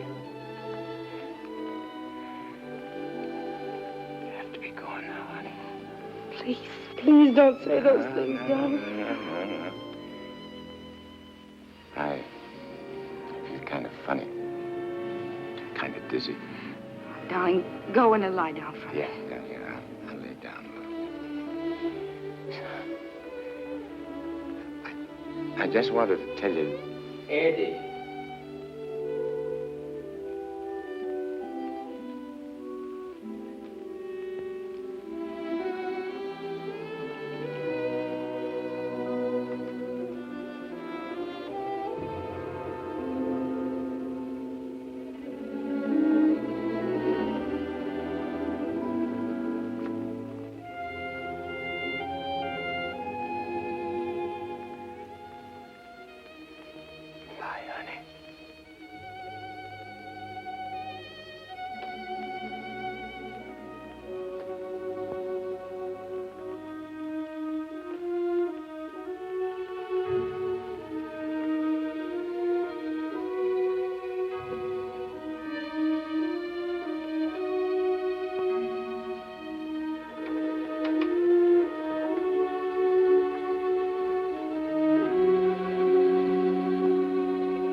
Dr. Higgins, please.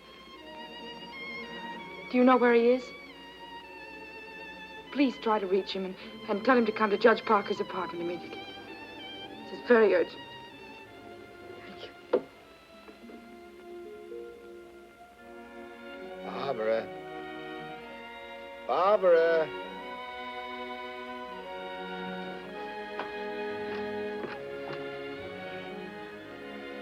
You have tears in your eyes.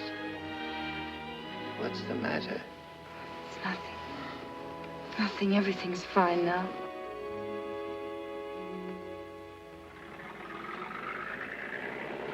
Well, so long.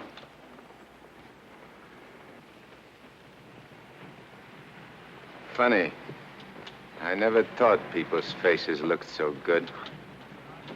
There are lots other things I never noticed before. If I'd only known the first trip around what I know now. When I get you down below, I'm going to take special pains with you. I'm going to introduce you to agonies undreamed of. I don't think you'll be so tough. No? No. Because you know why? Because you made a sap of yourself. You don't want your boys to know that. No big shot wants to look like a sucker before his own mom. Now, if I was made a trustee... This is sheer unblushing blackmail. You ought to know, brother. You ought to know.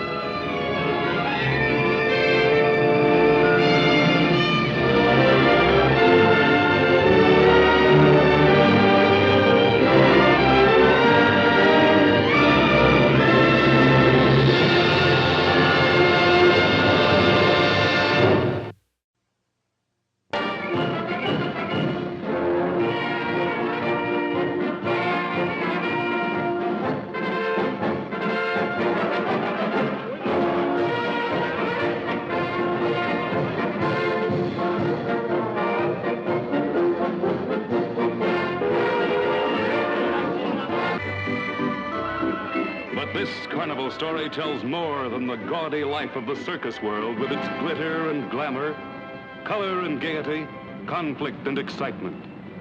For behind this frenzied ballyhoo is the sordid drama of a woman's shame. The men who loved her. I think you love me. The men who cheated her, betrayed her. Let me go. Once in his arms, she can never again turn back. Once under his spell, she can never again break free. Until one day... I love you very much.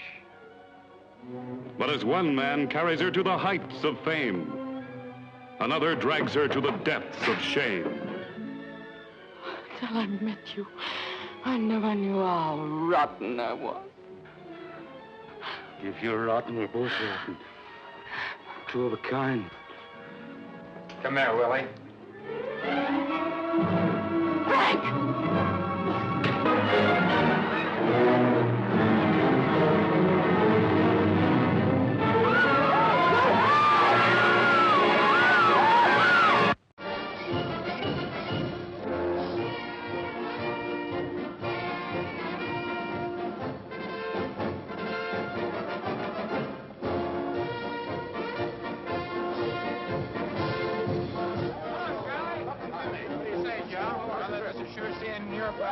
Oh, there's a better dodge than those sheriffs in Kentucky. Besides, we might do pretty good here. Hi, lover. Did you miss me? Miss you? I couldn't sleep. Couldn't eat. Couldn't think. I couldn't even write your muscle bound egg. Come on, hurry it up. Get flying. You've got the only good-looking pair of legs to show. Come on.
Attention, everybody. The cookhouse is straight ahead. Living quarters over here. We go on tonight. I'll meet you in the cookhouse at 6:30 and give you the rest of the lowdown. Okay?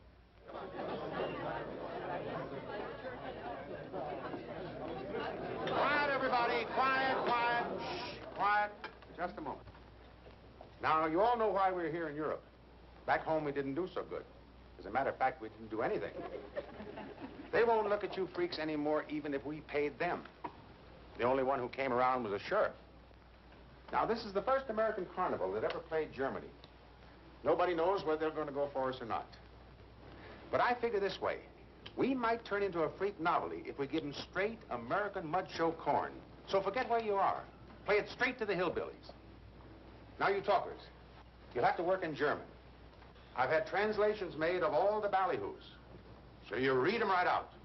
And if we can't talk them in, pray them in.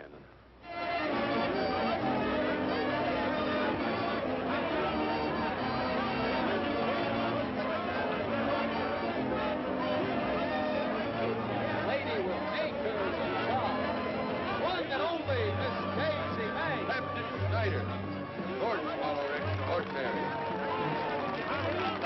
the flying throne.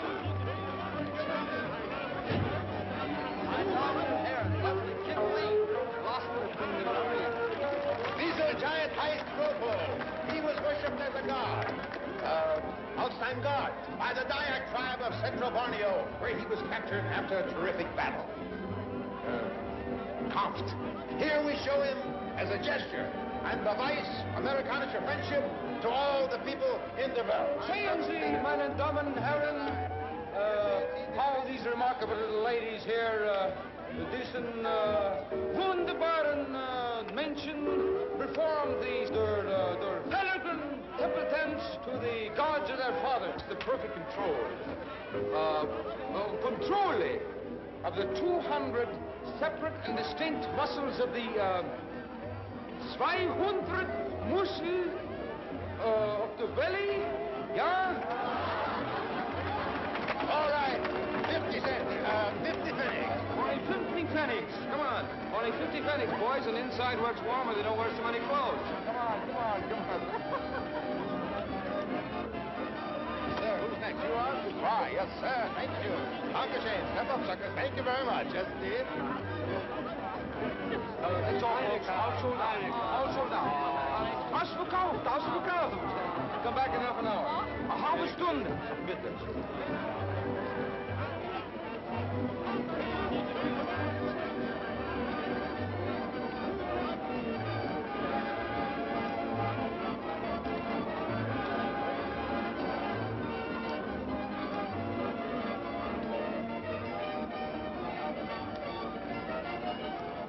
Call him, Ernie.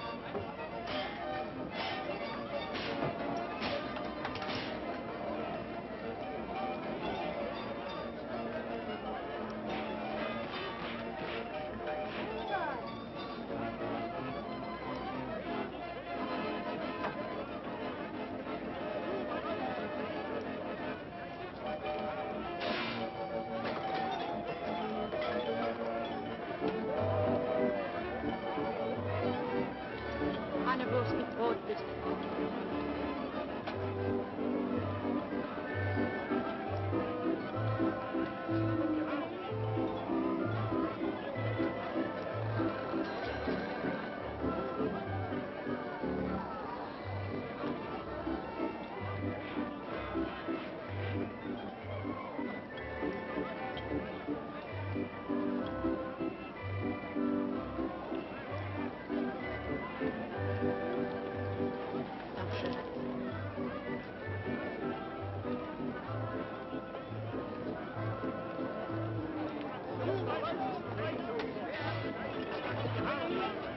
Hey, you.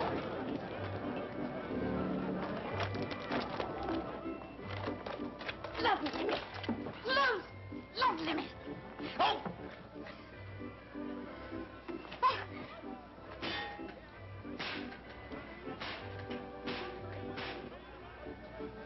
Ich war hungrig. Hungry. You hungry for what? Blood? I should suck the wound. It may be poisonous. If you're hungry, why don't you go ahead and eat it? Schön. Thank you very much.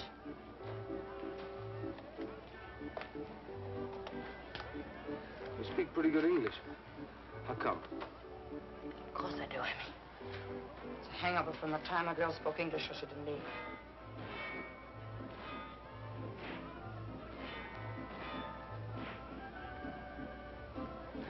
You're a pretty good-looking girl. So, You know, it might be good for you. a little time in jail, maybe, for picking pockets. Some honest work. You could get me work. Might get you a job here in the carnival. I can do anything. Be very strong. You mean it? Come on, go see.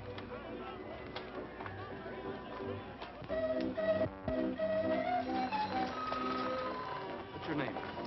Willie. Willie? Willie. Oh, Willie. It's not my real name. But someone called me that one time and it stuck. My name's Joe. Joe Hamlin.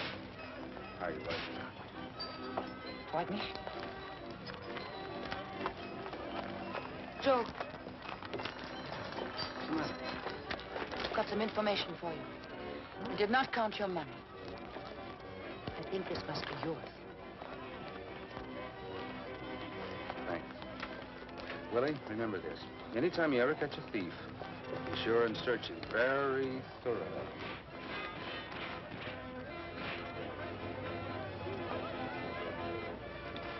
Charlie! Charlie! Well, like we're doing all right now, huh? Yeah, we're really going for that Tennessee Dutch.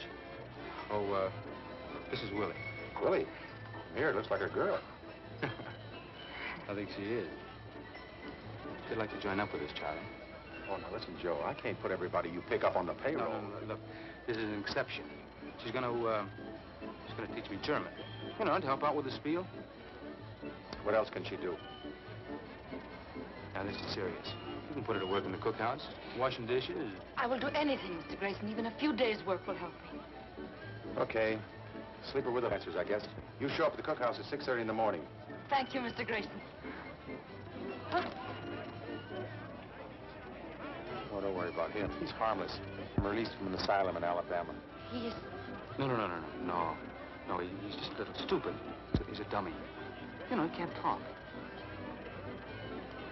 Go back to your tent, Corporal. Go back to your tent.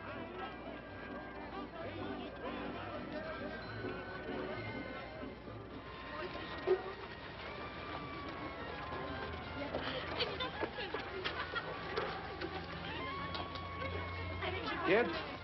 Get out of here, you Tom. Close that Oh, shut up a minute. This is Willie. She's going to stay with you a while. Well, baby, this is your new home. What's the matter?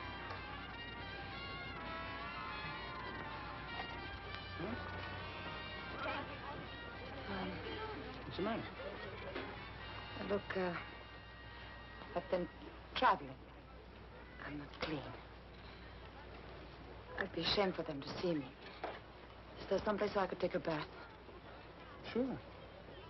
I guess the only clothes you own are the ones you got on, huh? Yes? Well, I think we can find something for you. Come on.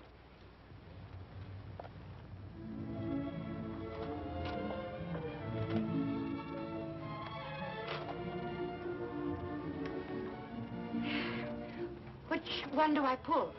What do you want, hot or cold? I want hot. And then pull the one on the right. Oh! Oh! Oh, it's cold. Well, it takes a little while. Oh, no! Oh. Mm.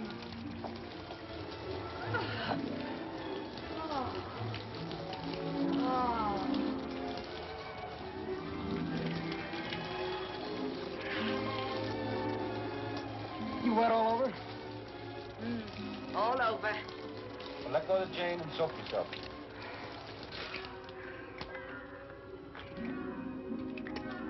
Oh. Soap is expensive, you know.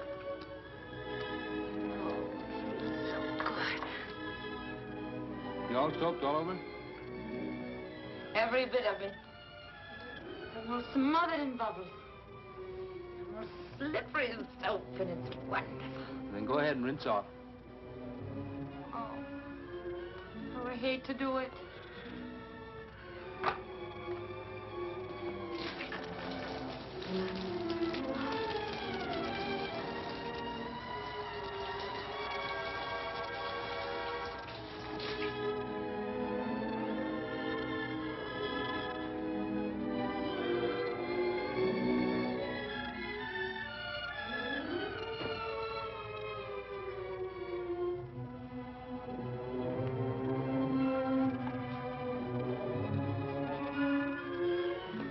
How do you feel now? Clean. You look clean. You smell clean. But you taste clean, too. No, please. What's the matter? What's this? You didn't kiss before. What difference does that make? If I'd been married before, would that make you want to marry me?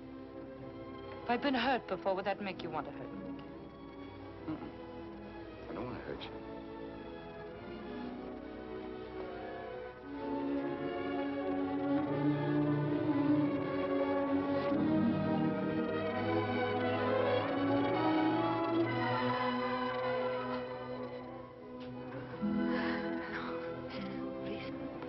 What's the matter? You said I'd been kissed before. Yes, I have. Many times. But But what? I tell you only this. To me, you are different. Don't take from me.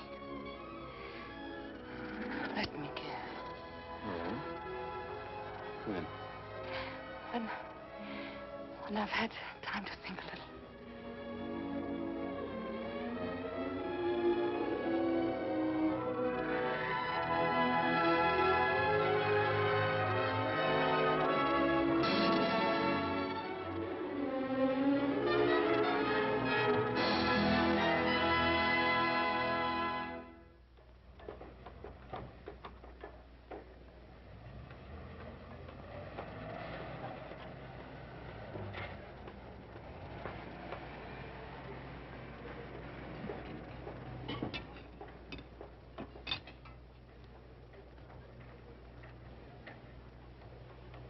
Hi! Hi! Hi! What's for supper tonight? Meatloaf! You're the new girl in the cook tent, aren't you? How did you guess? What are you doing up there? Testing the guy wires. Oh.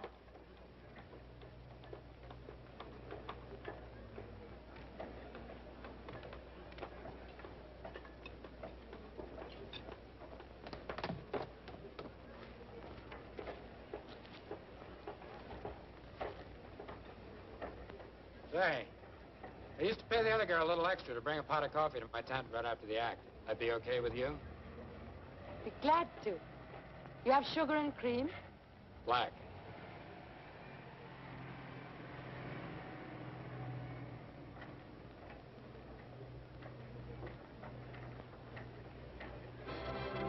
Mein Damen und Herren, jetzt das Wunder, der Wundershow, der Großkolonne. From a height of 110 feet, von einer Höhe von 37 Meter, springt dieser mutige Mann in diesen kleinen Tank.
Here's your coffee.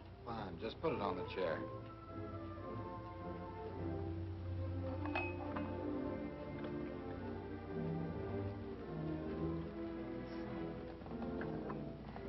Well, that's real service. How do you say thanks in German? Dankeschön. Dankeschön. And you deserve it. I saw your dime. Like it? Well, you're very brave, but it frightened me. It'd probably scare me, too, if I saw it from the ground. Ooh, I've got a headache.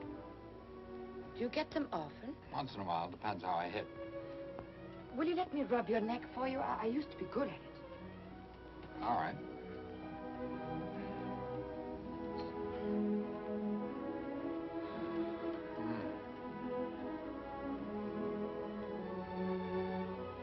You have strong hands. Hard work makes strong hands. They always do hard work? Not always. Who are you? Where are you from? That's not important. Oh, that's wonderful. My headache feels better already. Thank you. It was a very quick cure. Would you mind walking across the room, please? Why? I want to see how you move, how you carry yourself. Very well.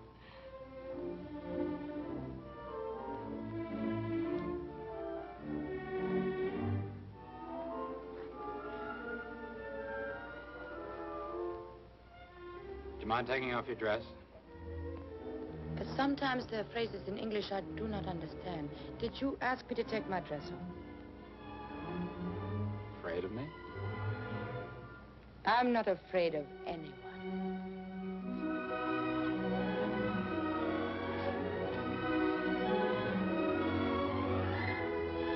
Well?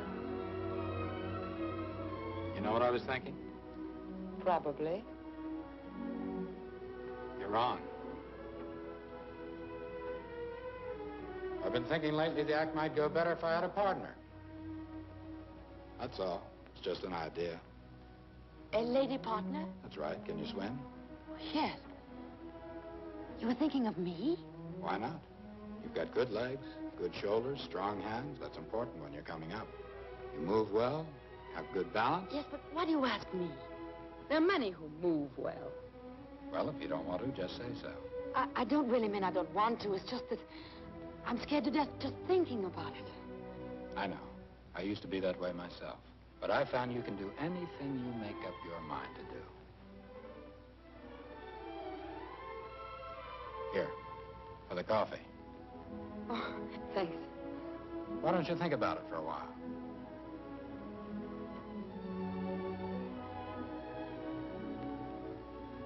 I would be able to earn a great deal of money, wouldn't I? A lot more than you're making in that cook tent. A lot more. Uh-huh. Think it over. I will. Good night. Good night.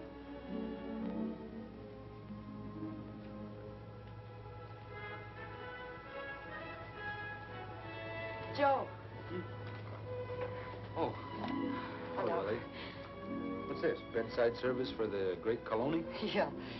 And, he said something tonight that I want to ask you about. Uh-huh. What? He wants me to be his partner. In the diving business, he said he'd teach me. Well, maybe he's on the make for you. Oh, no. No, he's very serious. He said I'd be able to earn a lot of money. What'd you tell him? Well, I said I'd need a little time to think about it. I thought I'd better ask you first.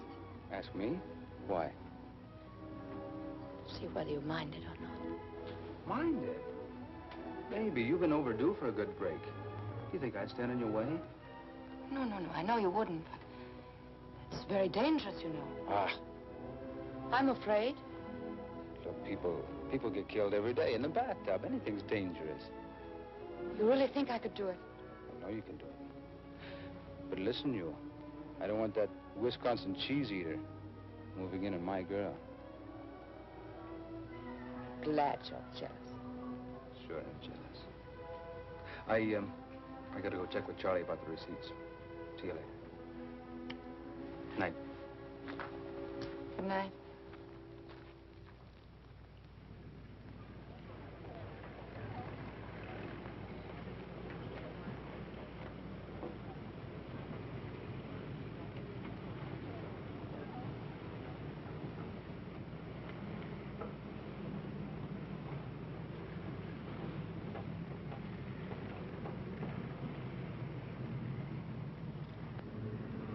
Oh, even 10 feet looks high from here.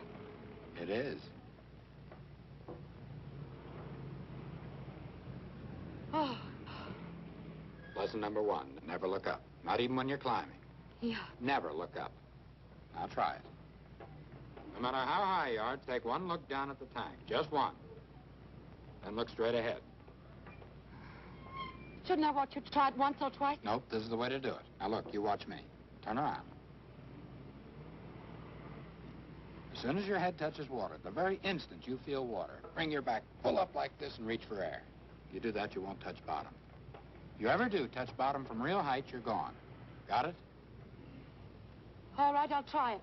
All right, you go on out to the end and do exactly what I tell you when I tell you.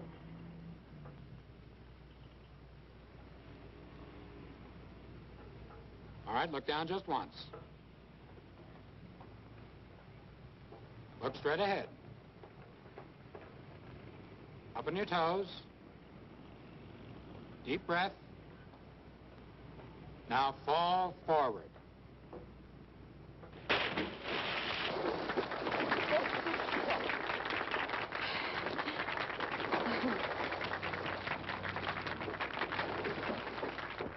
touch bottom. Yes, I know, but how was the rest of it? Terrible. Now go on up there and do a good one.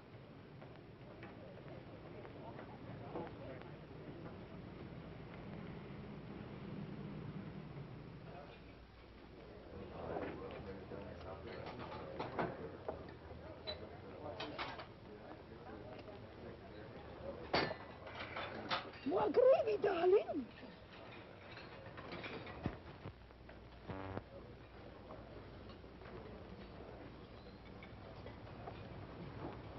Oh, yeah.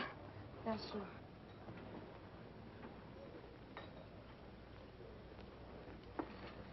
Hi. What's to eat, honey? Meatloaf. Honey, my cup's dirty. So is your face, my dear. But we can get a new cup. Don't you dare grin. Who's grinning? Los, abwaschen. Wir brauchen dich hier nicht mehr. Na los, mach schon. Na ja, ich tue schon. You'd feel sorry for everything that wears skirts.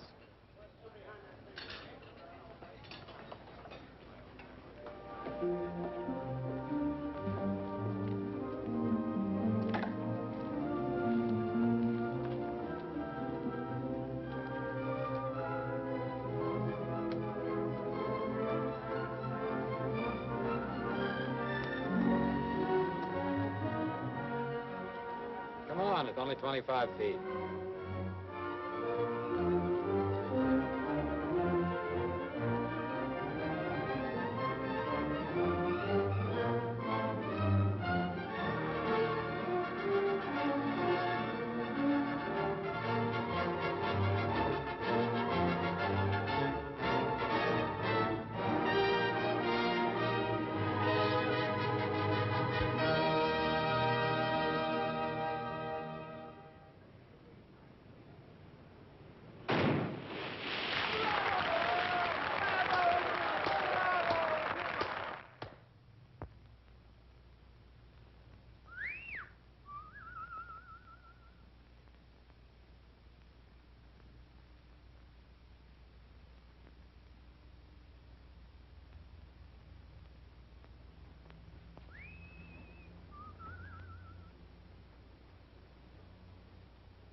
I'll mark you up for good.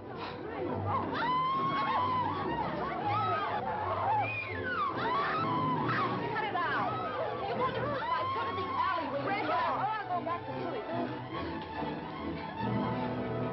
Go on, Tabby. You'll find him on top of some fence.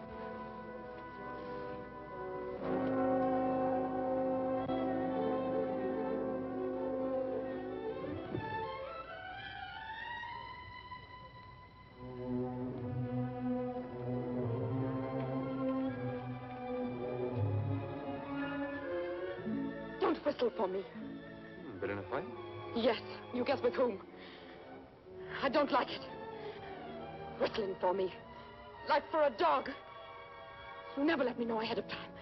You never take me out. You just call for me as if I were your servant. Baby, what kind of a beef is this? You know I'm busy. I don't know when I'm going to be free. Well, from now on, you have to find out. You must treat me like a person of feelings instead of... Instead of what? Instead of what you think I am. Baby, I think you're my girl. Anything wrong with that? You shouldn't be so certain. Can't help it if I'm certain. Come on, let's take a walk, huh? No. What do you mean, no? I think you are falling for that high diver. I'm not falling for anybody. You're falling for somebody.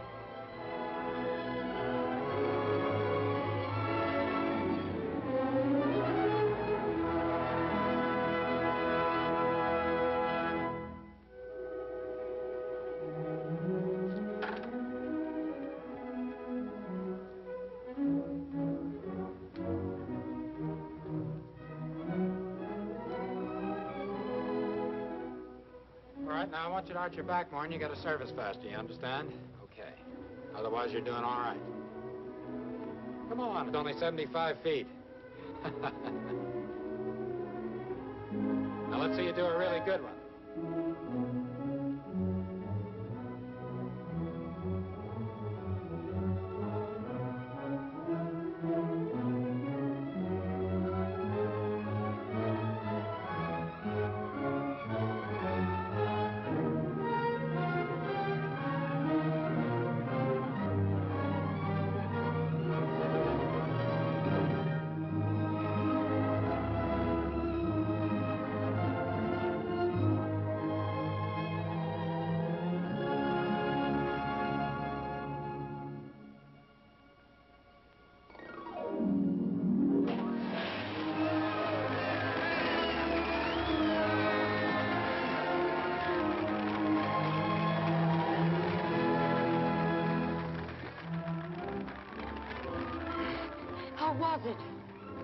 Pretty good. Deserves a little present. You go get dried off. Over to the tent, I got something for you.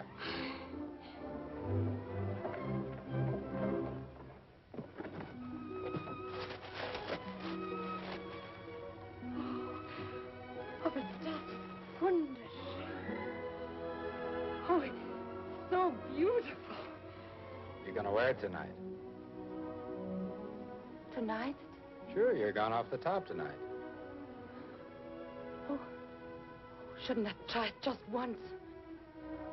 You only hit the top once in your whole life, Willie. After that, it's never the same. There's only one way to hit the top the first time. Right out there where the music's playing and everybody in the whole world is watching. Yes, but... Here, take this. Go ahead. Just one.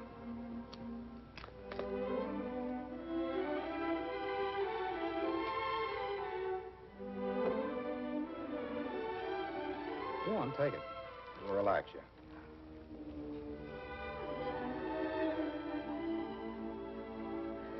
There. Now you go on to your tent and lie down. I'll wake you when it's time. But what Go on, Willie. That stuff hits you fast.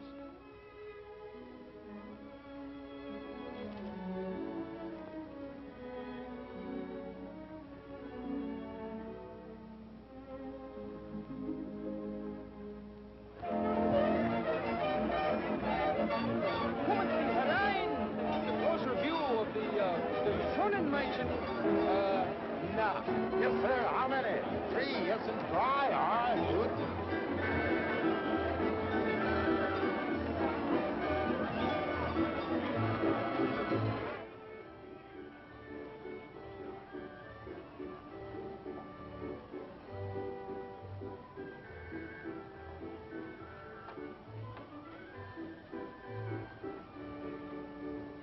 Willie. You go on in 6 minutes. Time to get dressed. 6 6 minutes. Frank, I'm frightened. Well, I should hope so. If you weren't, I'd think you were crazy.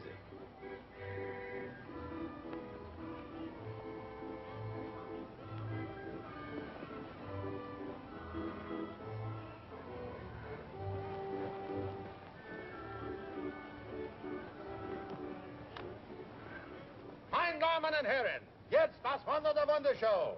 Ein Mann, ein Ereignis, der große Kolonie.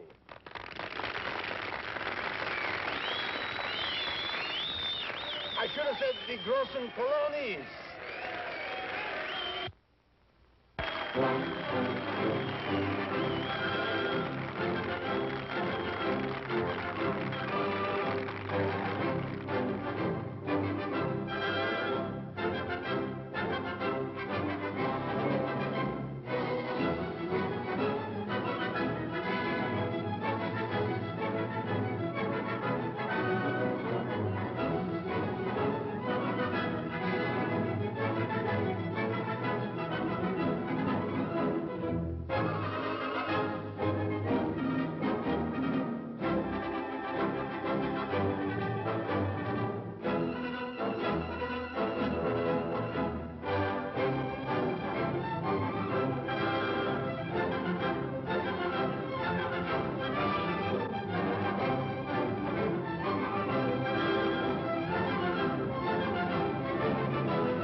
Look off the town, Willie. Enjoy this feeling. Look at those lights. You'll see other cities, other towns, shining like that in the night. You'll be way up here, cool and far away and high, looking down on them, never letting them touch you. This is the moment I've been waiting for. I love you very much. And I wanted to tell you up here on your first night. I love you, Willie.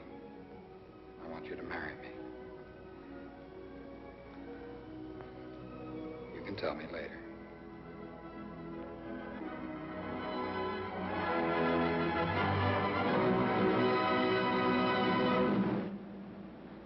Now, you're on your own. Music's over. The act is on.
What's the trouble?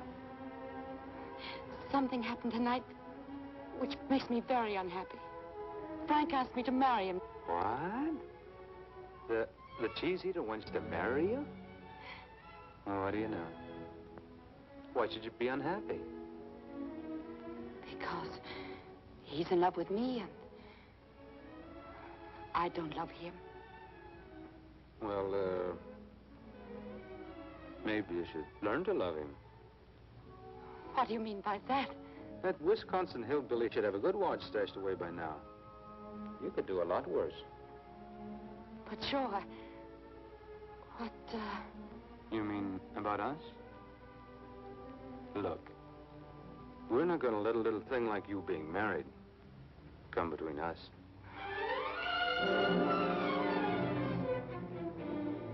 If you ever touch me again, will you?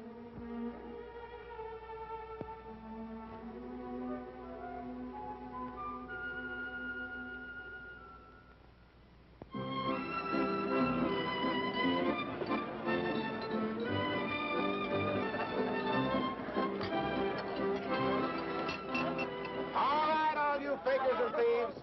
Like the man said, oh, there's good news today. The show's a big hit, and we got a brand new star. And here she is, the other half of the team of the Great Colonies.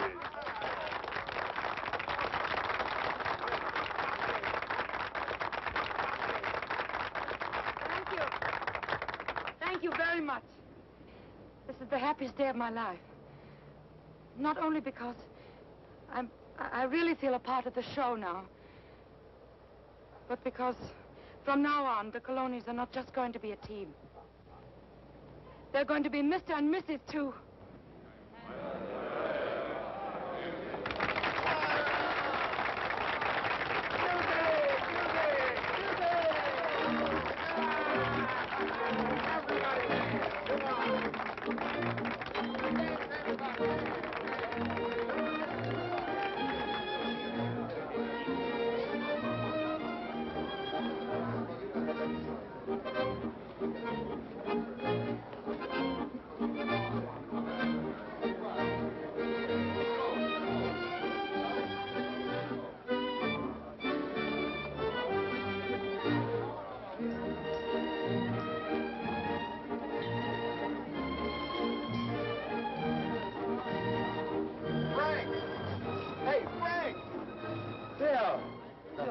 What are you doing here? I'm here on assignment for Life magazine. Wonderful. Aren't you forgetting something? Oh, excuse me.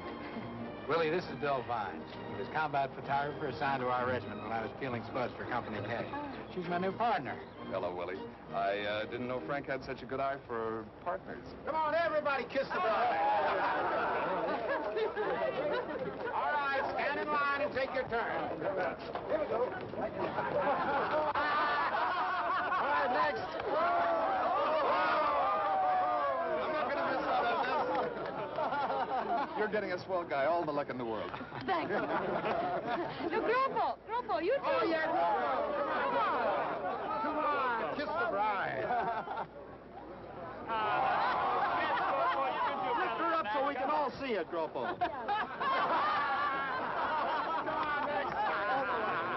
Who's next?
What do you want? Nothing, I guess. Just thought I'd drop over and see how you're doing, how things are going. They go very well, and you shouldn't be here. Guess you're right, but... Baby, I never see you alone anymore. You saw me alone. You'd see me alone for the rest of your life. You didn't want it that way. I know. I made a mistake. Yeah. I made it, but... doesn't mean I have to like it, does it? No. There's nothing I can do about it now. I guess not. Oh, there is. There's one thing you could do for me. You see, I get myself in a jam, and I need a couple of $100. Thought maybe you could let me have it. I haven't got it. Days. What do you mean you haven't got it? Frank takes care of our money. I haven't got it. That...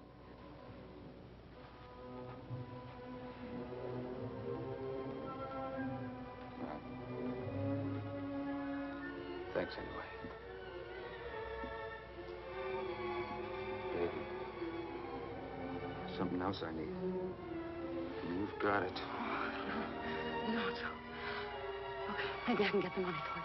As soon as I can, maybe tonight, maybe tomorrow. You've got to go. All right. I'll see you tonight.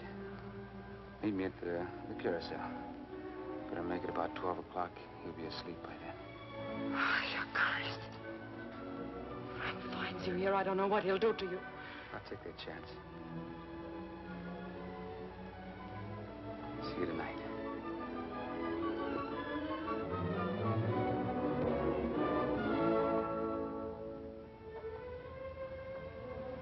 Hello, Mrs. Kalani. Hello. I saw come out here, you dirty little cheat. And if you ever do it again, I'm quiet. Well, hello, Frank. Hi, Peggy. See you later, doll. So long. What was she doing here? Borrowing thread. I don't like these Sunday afternoon shows. I like the lights when I dive. Better get dressed. We can go on in 20 minutes.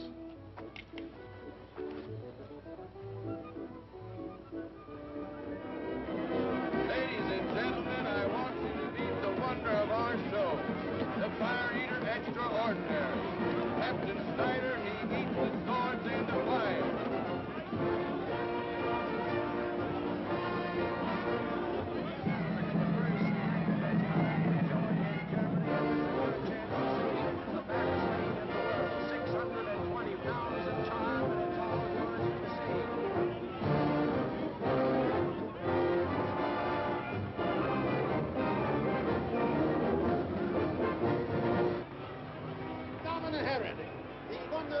Wunderschau, ein Ereignis, die großen Kolonie.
After you look at the tank, it's dangerous.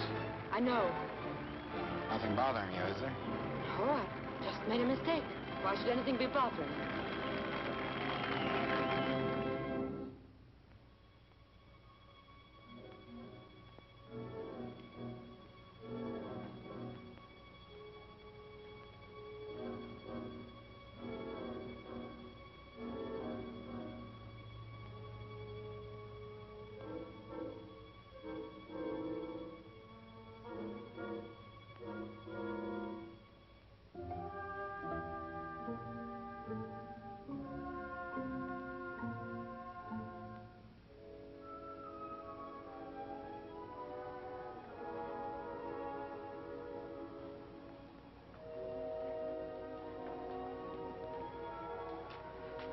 Come on inside. Nobody can see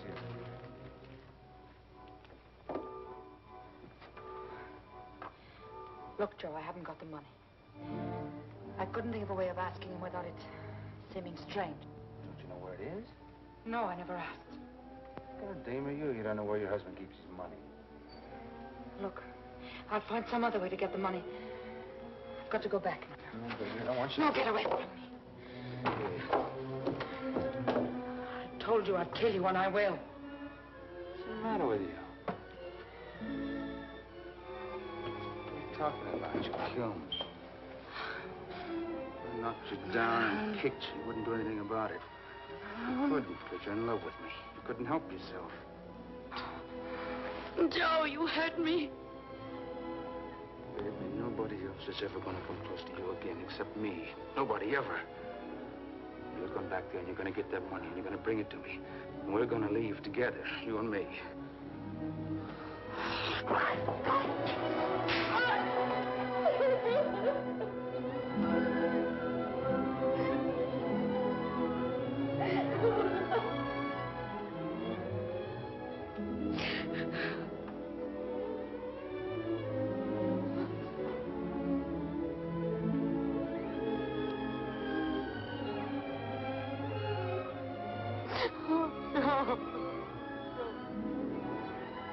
I'll fight, but it doesn't do any good. Until I met you, I never knew how rotten I was. If you're rotten, we're both rotten. Two of a kind. We belong together. Don't fight it. Come here, Willie.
Go to your tent.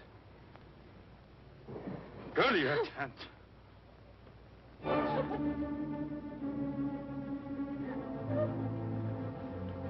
It's leaving the show, Charlie. Tonight. If I ever see you again, I'll really finish the job.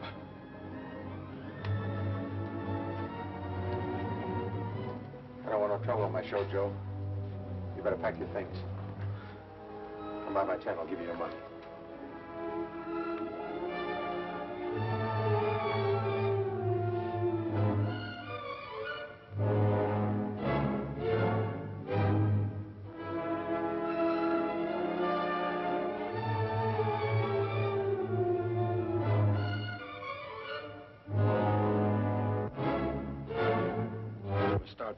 leaving the show tomorrow. We're going to the States and buy a farm and live on it. And work on it with our own hands. Till you're so tired you won't have any ideas of playing around. I won't go.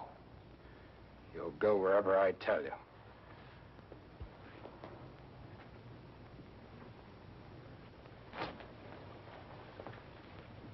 Do you think you can move me around like some farm animal? Well, you can't. I'm not an animal. I'm a human being. You don't act like one. I won't go. I don't love you. I won't go with you. I hate you. I hate every man in the world, and I hate you most of all. I don't belong to you. I don't belong to you or anyone else. And I want my money. I earned it.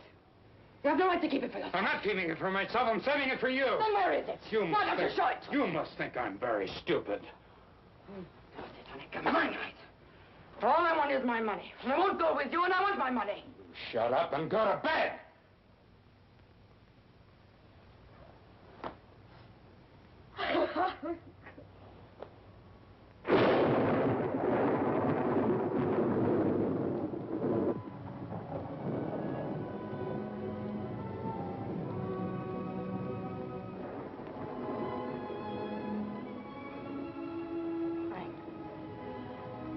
Yes.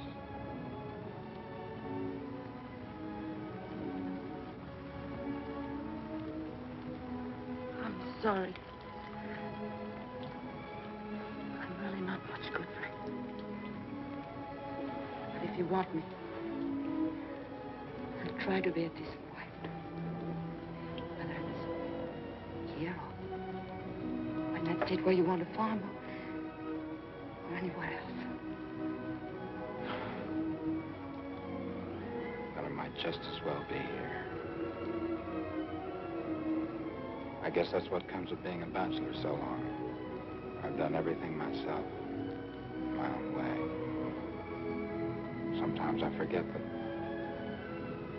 I'm not alone anymore. But I'll try to be a good husband for you, Willie.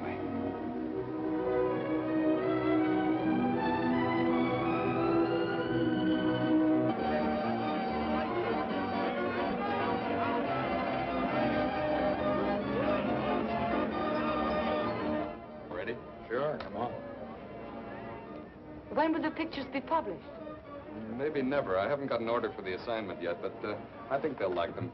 Especially if you'll open the cape a little. Oh, I hope this shows up in the picture. Frank gave it to me today. It's real diamonds. Beautiful. Any special occasion, a birthday or something? No. No birthday. It's a very special occasion. From now on, my assistant and I'll be popping up all over the place, but it'll all be this flash stuff, so just play like we're not alive, okay? Fine. Meine Damen und Herren, jetzt das Wunder der Wundershow. Die großen Kolonis. No, not at all.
else. No. Thank you very much. You've been very nice. I wish there was something I could really do for you. I mean, I really do. No. I think all I need now is a little rest.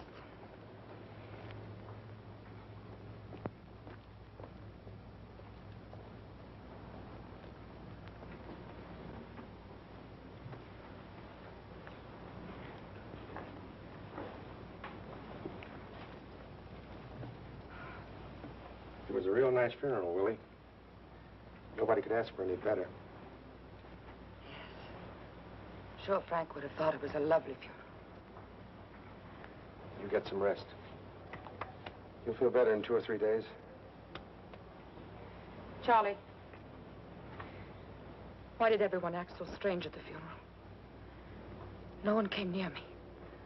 No one spoke to me. It's been that way ever since he died. Why worry about them? They're nothing but a bunch of characters anyway. As if they think I killed him. Oh, you ought to know better than that. Gab. That's all they ever do. There was an investigation, there was an accident, and that's that. Besides, if they didn't have this to talk about, they'd find something else. I suppose so. Willie, I've got a little business I'd like to talk over with you. Frank's will. He made it out the day after the wedding. You get everything, Willie. I think it's a little more than you'd expect. $5,000 cash money. Been saving for years for a little farm. It says you'll find it in the top of the trunk, in back of the mirror. As I'm sort of responsible, I'd like to have you look, see if it's all there. Yeah? All right.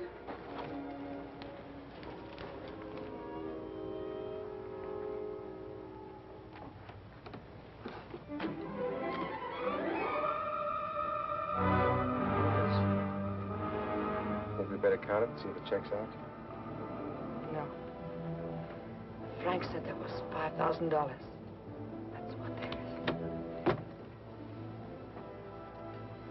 My whole life I dreamed of having money. It was much more modest than my dreams. 5,000 marks was all I wanted. Now I have $5,000. And I don't want it.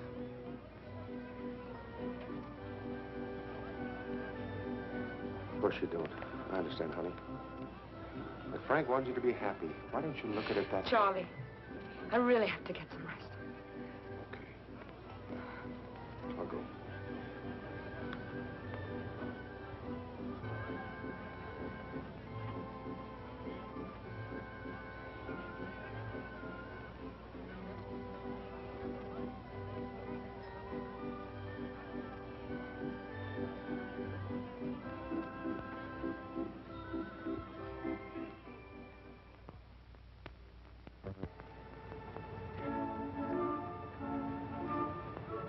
Pictures will sell a lot of tickets. I'll show them to the gang. Poor Frank. Even when he's dead, he makes money for Charlie. Made money for me, too. I got an awful big check for that layout, Willie. You see, people like those pictures. They dramatize death. It gives them a thrill, even in a photograph, to see Frank falling. Oh, perhaps. Do you know why they'll come now? Because they'll be waiting for you to fall. They'll want to be sure not to miss it when you do. Has it ever occurred to you, Bill, that people might like to see diving just because they like diving? Not a dive like you make. They're waiting for you to make a slip. They want to see you dead. I want to see you alive. Tell me about Frank and you. Not much to tell. We met, fell in love, just like that. Then we weren't alone anymore. We did everything together because we couldn't stand to be separated even for a single minute. That's why we became partners. We were very happy. Well, at least he had that. No. He hadn't. I'll tell you what he had. Really had. He picked me up out of the cook tents. He taught me how to earn a living. He made a performer out of me. He loved me and he married me. By way of thanks, I betrayed him. I broke his heart. And in one way or another, I killed him. Did you love this other guy, this heel?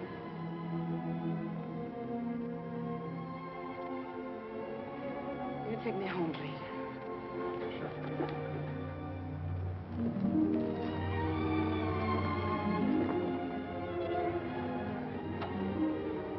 No, please, don't get out. I feel like being alone.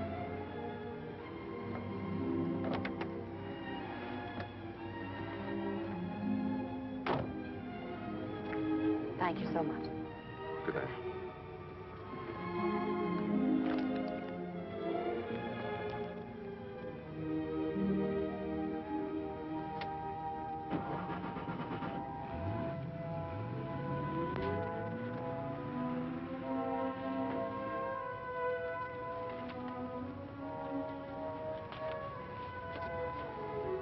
Hello, Willie.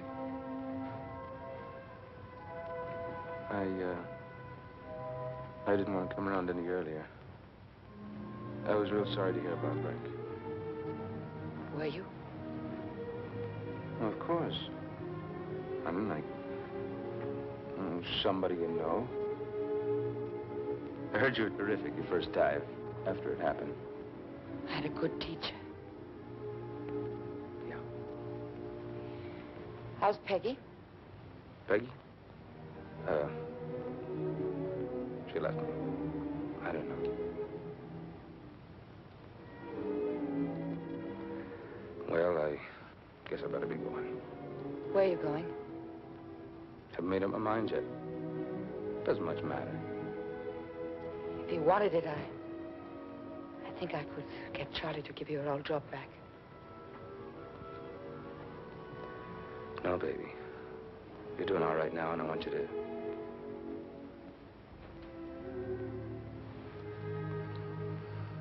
I'm no good for you.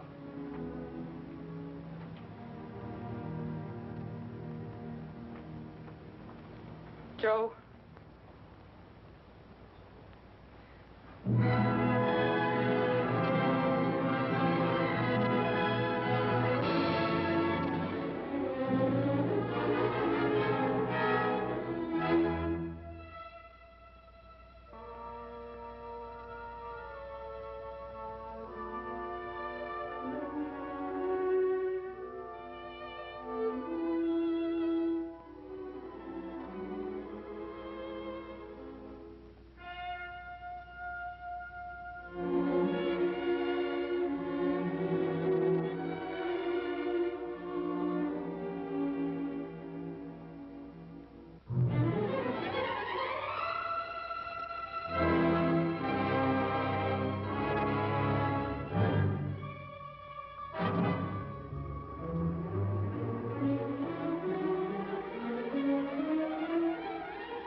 Hi, Willie.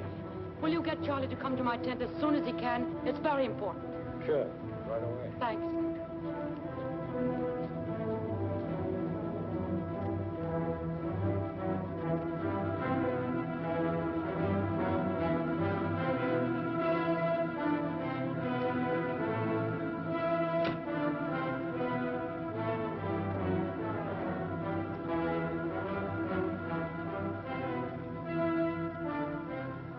Want to see me? Yeah. Sit down. There's, something we haven't talked about. Yeah? What's that? My new salary. You were paying Frank 200 and me 125. That's 325 for the whole act, right? Yeah, well, you see, From now on, the act only costs you 300. I was thinking around 200, and then maybe a little later. It's 300, Charlie, or I don't go on. And I'm not joking. No, I don't believe you are. And it's settled? Yeah. By the way, you haven't seen Joe around this morning, have you? Joe? No, why? I didn't even know he was back.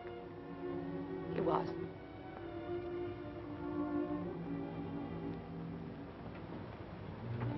Is there anything wrong, Willie? Not a thing. Why? I was just wondering. The way you held me up for that $300 just now. It wasn't like you, Willie. It's going to be like me from now on, Joe. I'm turning smart. Very smart. You don't have to convince me.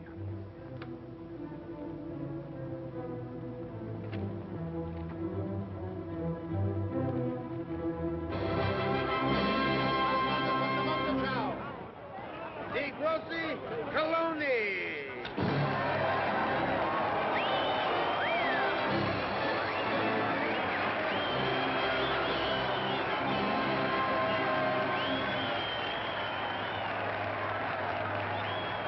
Tell them tonight I'll dive like Frank did. I'll do the somersault dive. Gee, that's great, kid, but do you know what you're doing? Improving the act, Charlie. That's what I'm doing. And after the dive, you come to my tent, and we'll talk about money. More money, to be exact.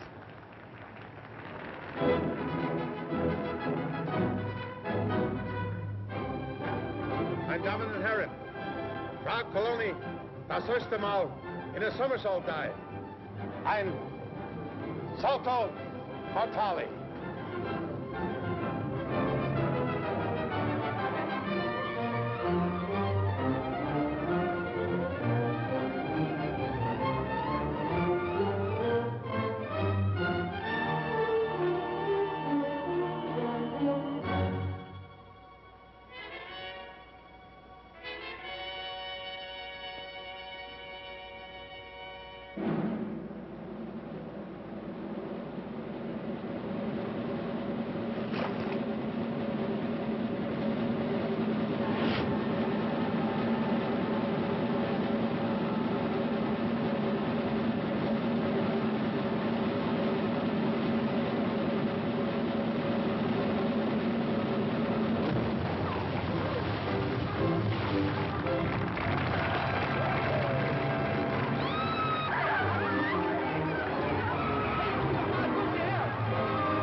The doctor says you're going to be great.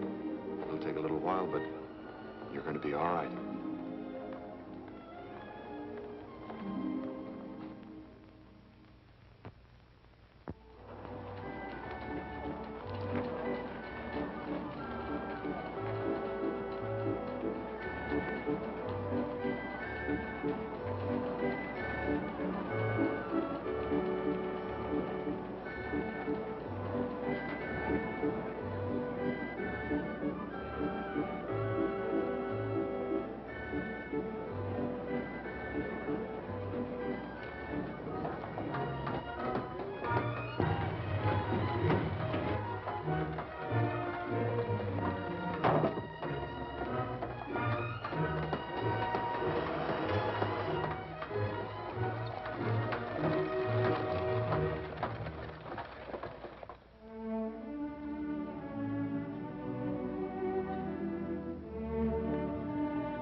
I was a photographer attached to headquarters. I was snapping a photograph of some VIP 75 miles behind the front one day when a flash bulb exploded in their base. I always felt they should have given me the Purple Heart for it.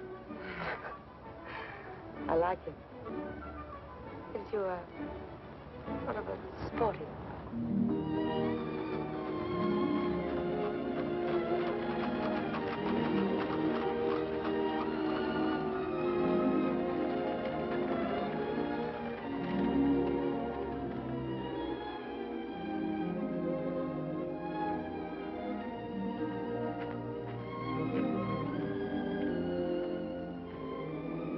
You like it? I like very much. Willie, I want to ask a question.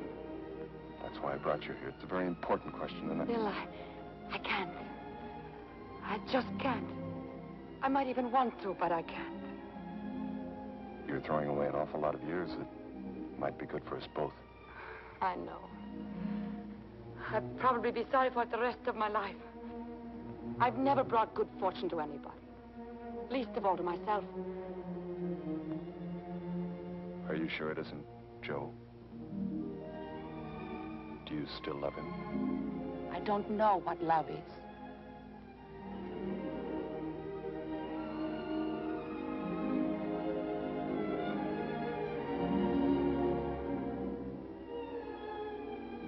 I think you love me.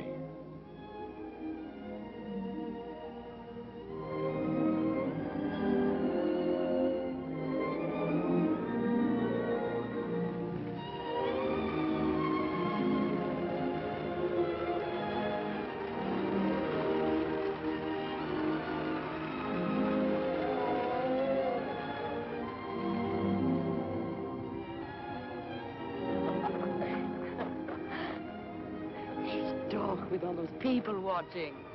No. Entschuldigen Sie mich, Frau. Ein Telefongespräch für Sie aus Frankfurt. Danke. I'll be right back. How much? 5 Mark. Dankeschön. Ja, bitte, wer spricht? Charlie. Oh, how are things going? Not so good, Willie. I thought we'd do better here in Frankfurt. The most important thing is, how are you? I'm fine. The doctors say they're going to throw me out of here at the end of the week. She's getting out of here, all right, but she's not coming to Frankfurt. She quit, see? She's through. You can take that diving tower and you can sell it to the junk dealer. But to tell you the truth, Charlie, I probably won't be coming back. I think I have other plans. Nice plans. Just a minute. There's somebody here who wants to talk to you. Just a minute.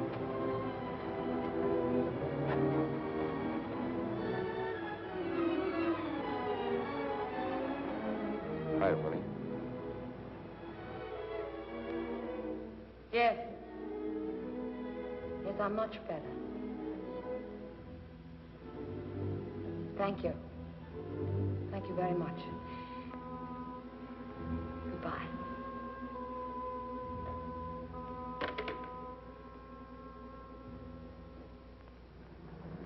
Your attention, please. The passengers of Flight 418 from Munich to Frankfurt will enter through gate number 2. Achtung, Achtung, die Passagiere des...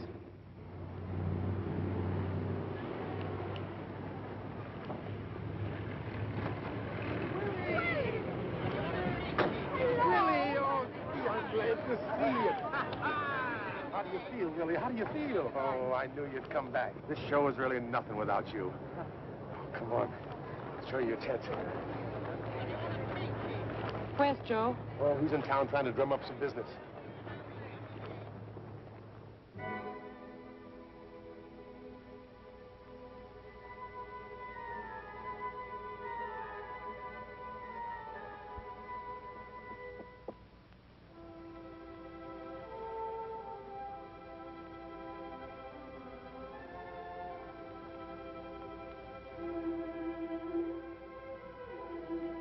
For me.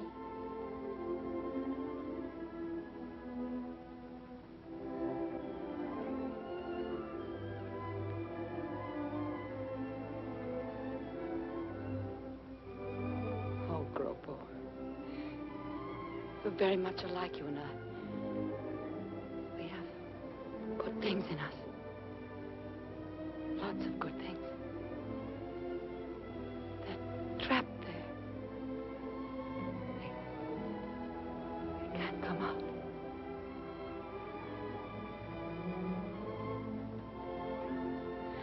Thank you.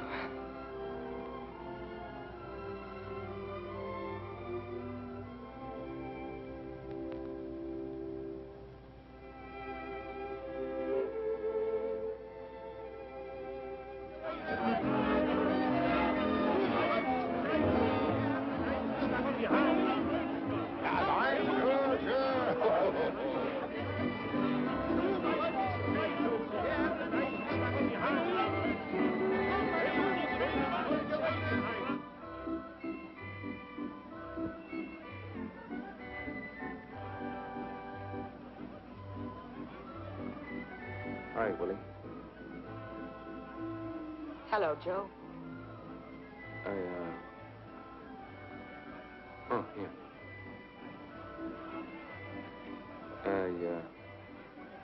Guess I've got a little explaining to do. No. Everything's all right, Joe. Let's just forget it.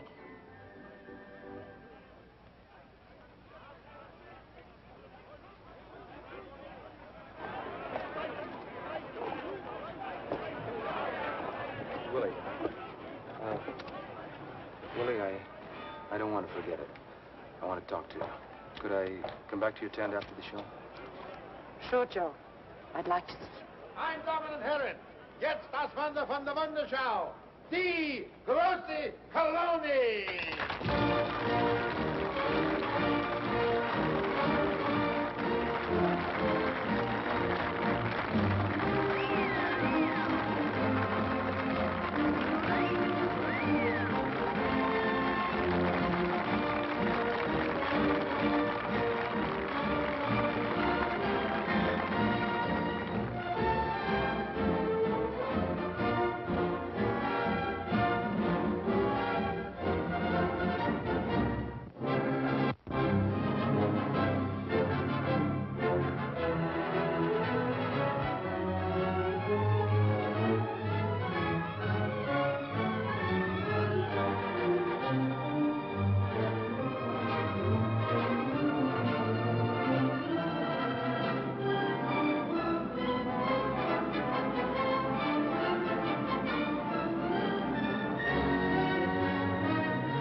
To follow me.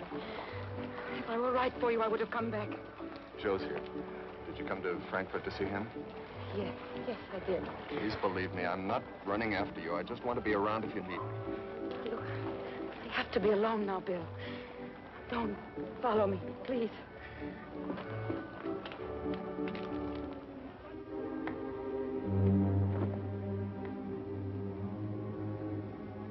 You were terrific. You're great. That took a lot of guts. I couldn't have done that. I mean, go back up there after what happened. Thank you. Willie, I know what I did was a real lousy thing to do, and I'm sorry. The only thing I can say is I want to make it up to you. You want to give me back the money? Why, sure, baby, sure. But I want to do more than that. Look, without you, this show wouldn't be worth a penny. You know that. And what's Charlie paying you? Peanuts. I can show you how to make some real dough. You know what you should be getting? A piece of this outfit. And I mean a big piece. And I'm going to see that you get it. Sounds fine, Joe. Is that all you're interested in? Baby. You know better than that.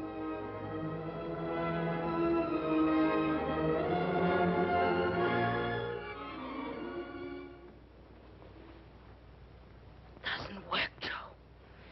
It doesn't work anymore. What's the matter with you? You nuts? What are you talking about? I'm free of you. I didn't think I ever would be. But I am. Look, baby. I don't blame you for being sore about the money. The money? No, Joe.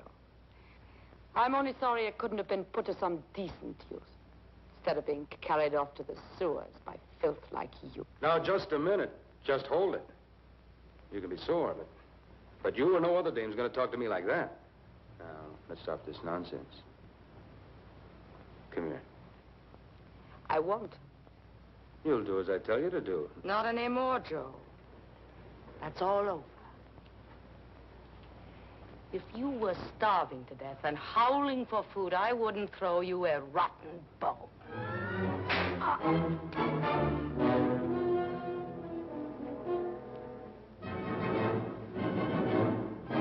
Now, I don't know what you're trying to prove, but knock it off. It won't work. You're stuck with me, baby. And you know it. Whatever I am, we're both made of the same kind of stuff. We are not. I'm not dirty like you. When I stole your money, I was hungry. Whatever I've done wrong shames me. But you love to wallow in the mud. You've been paid in full. Now get out of here. Get out of here.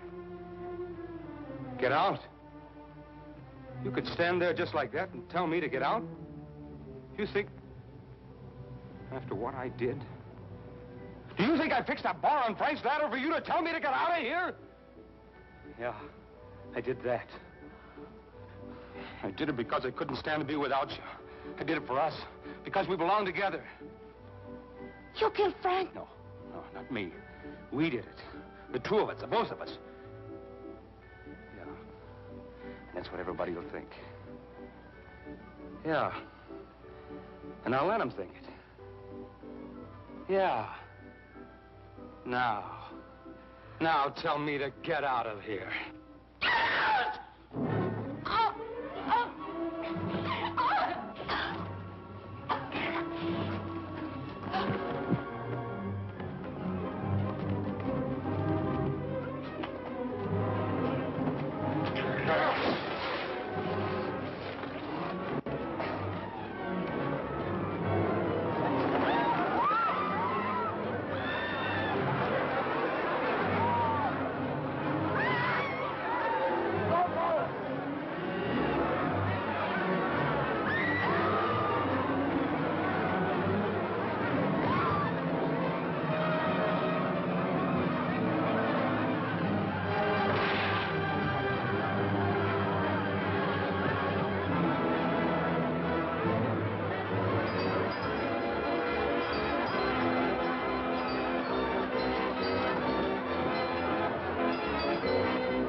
hurt you. Please, come down, Groppo.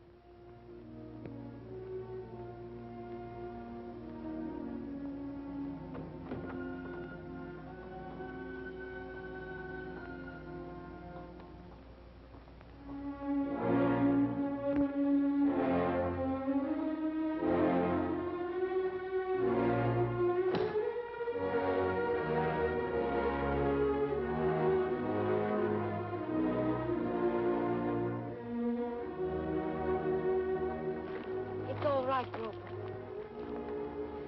They won't harm you. I know you did it for me. And I'll tell them so. But you must go with them now. No, you will not need those. He will go with you now.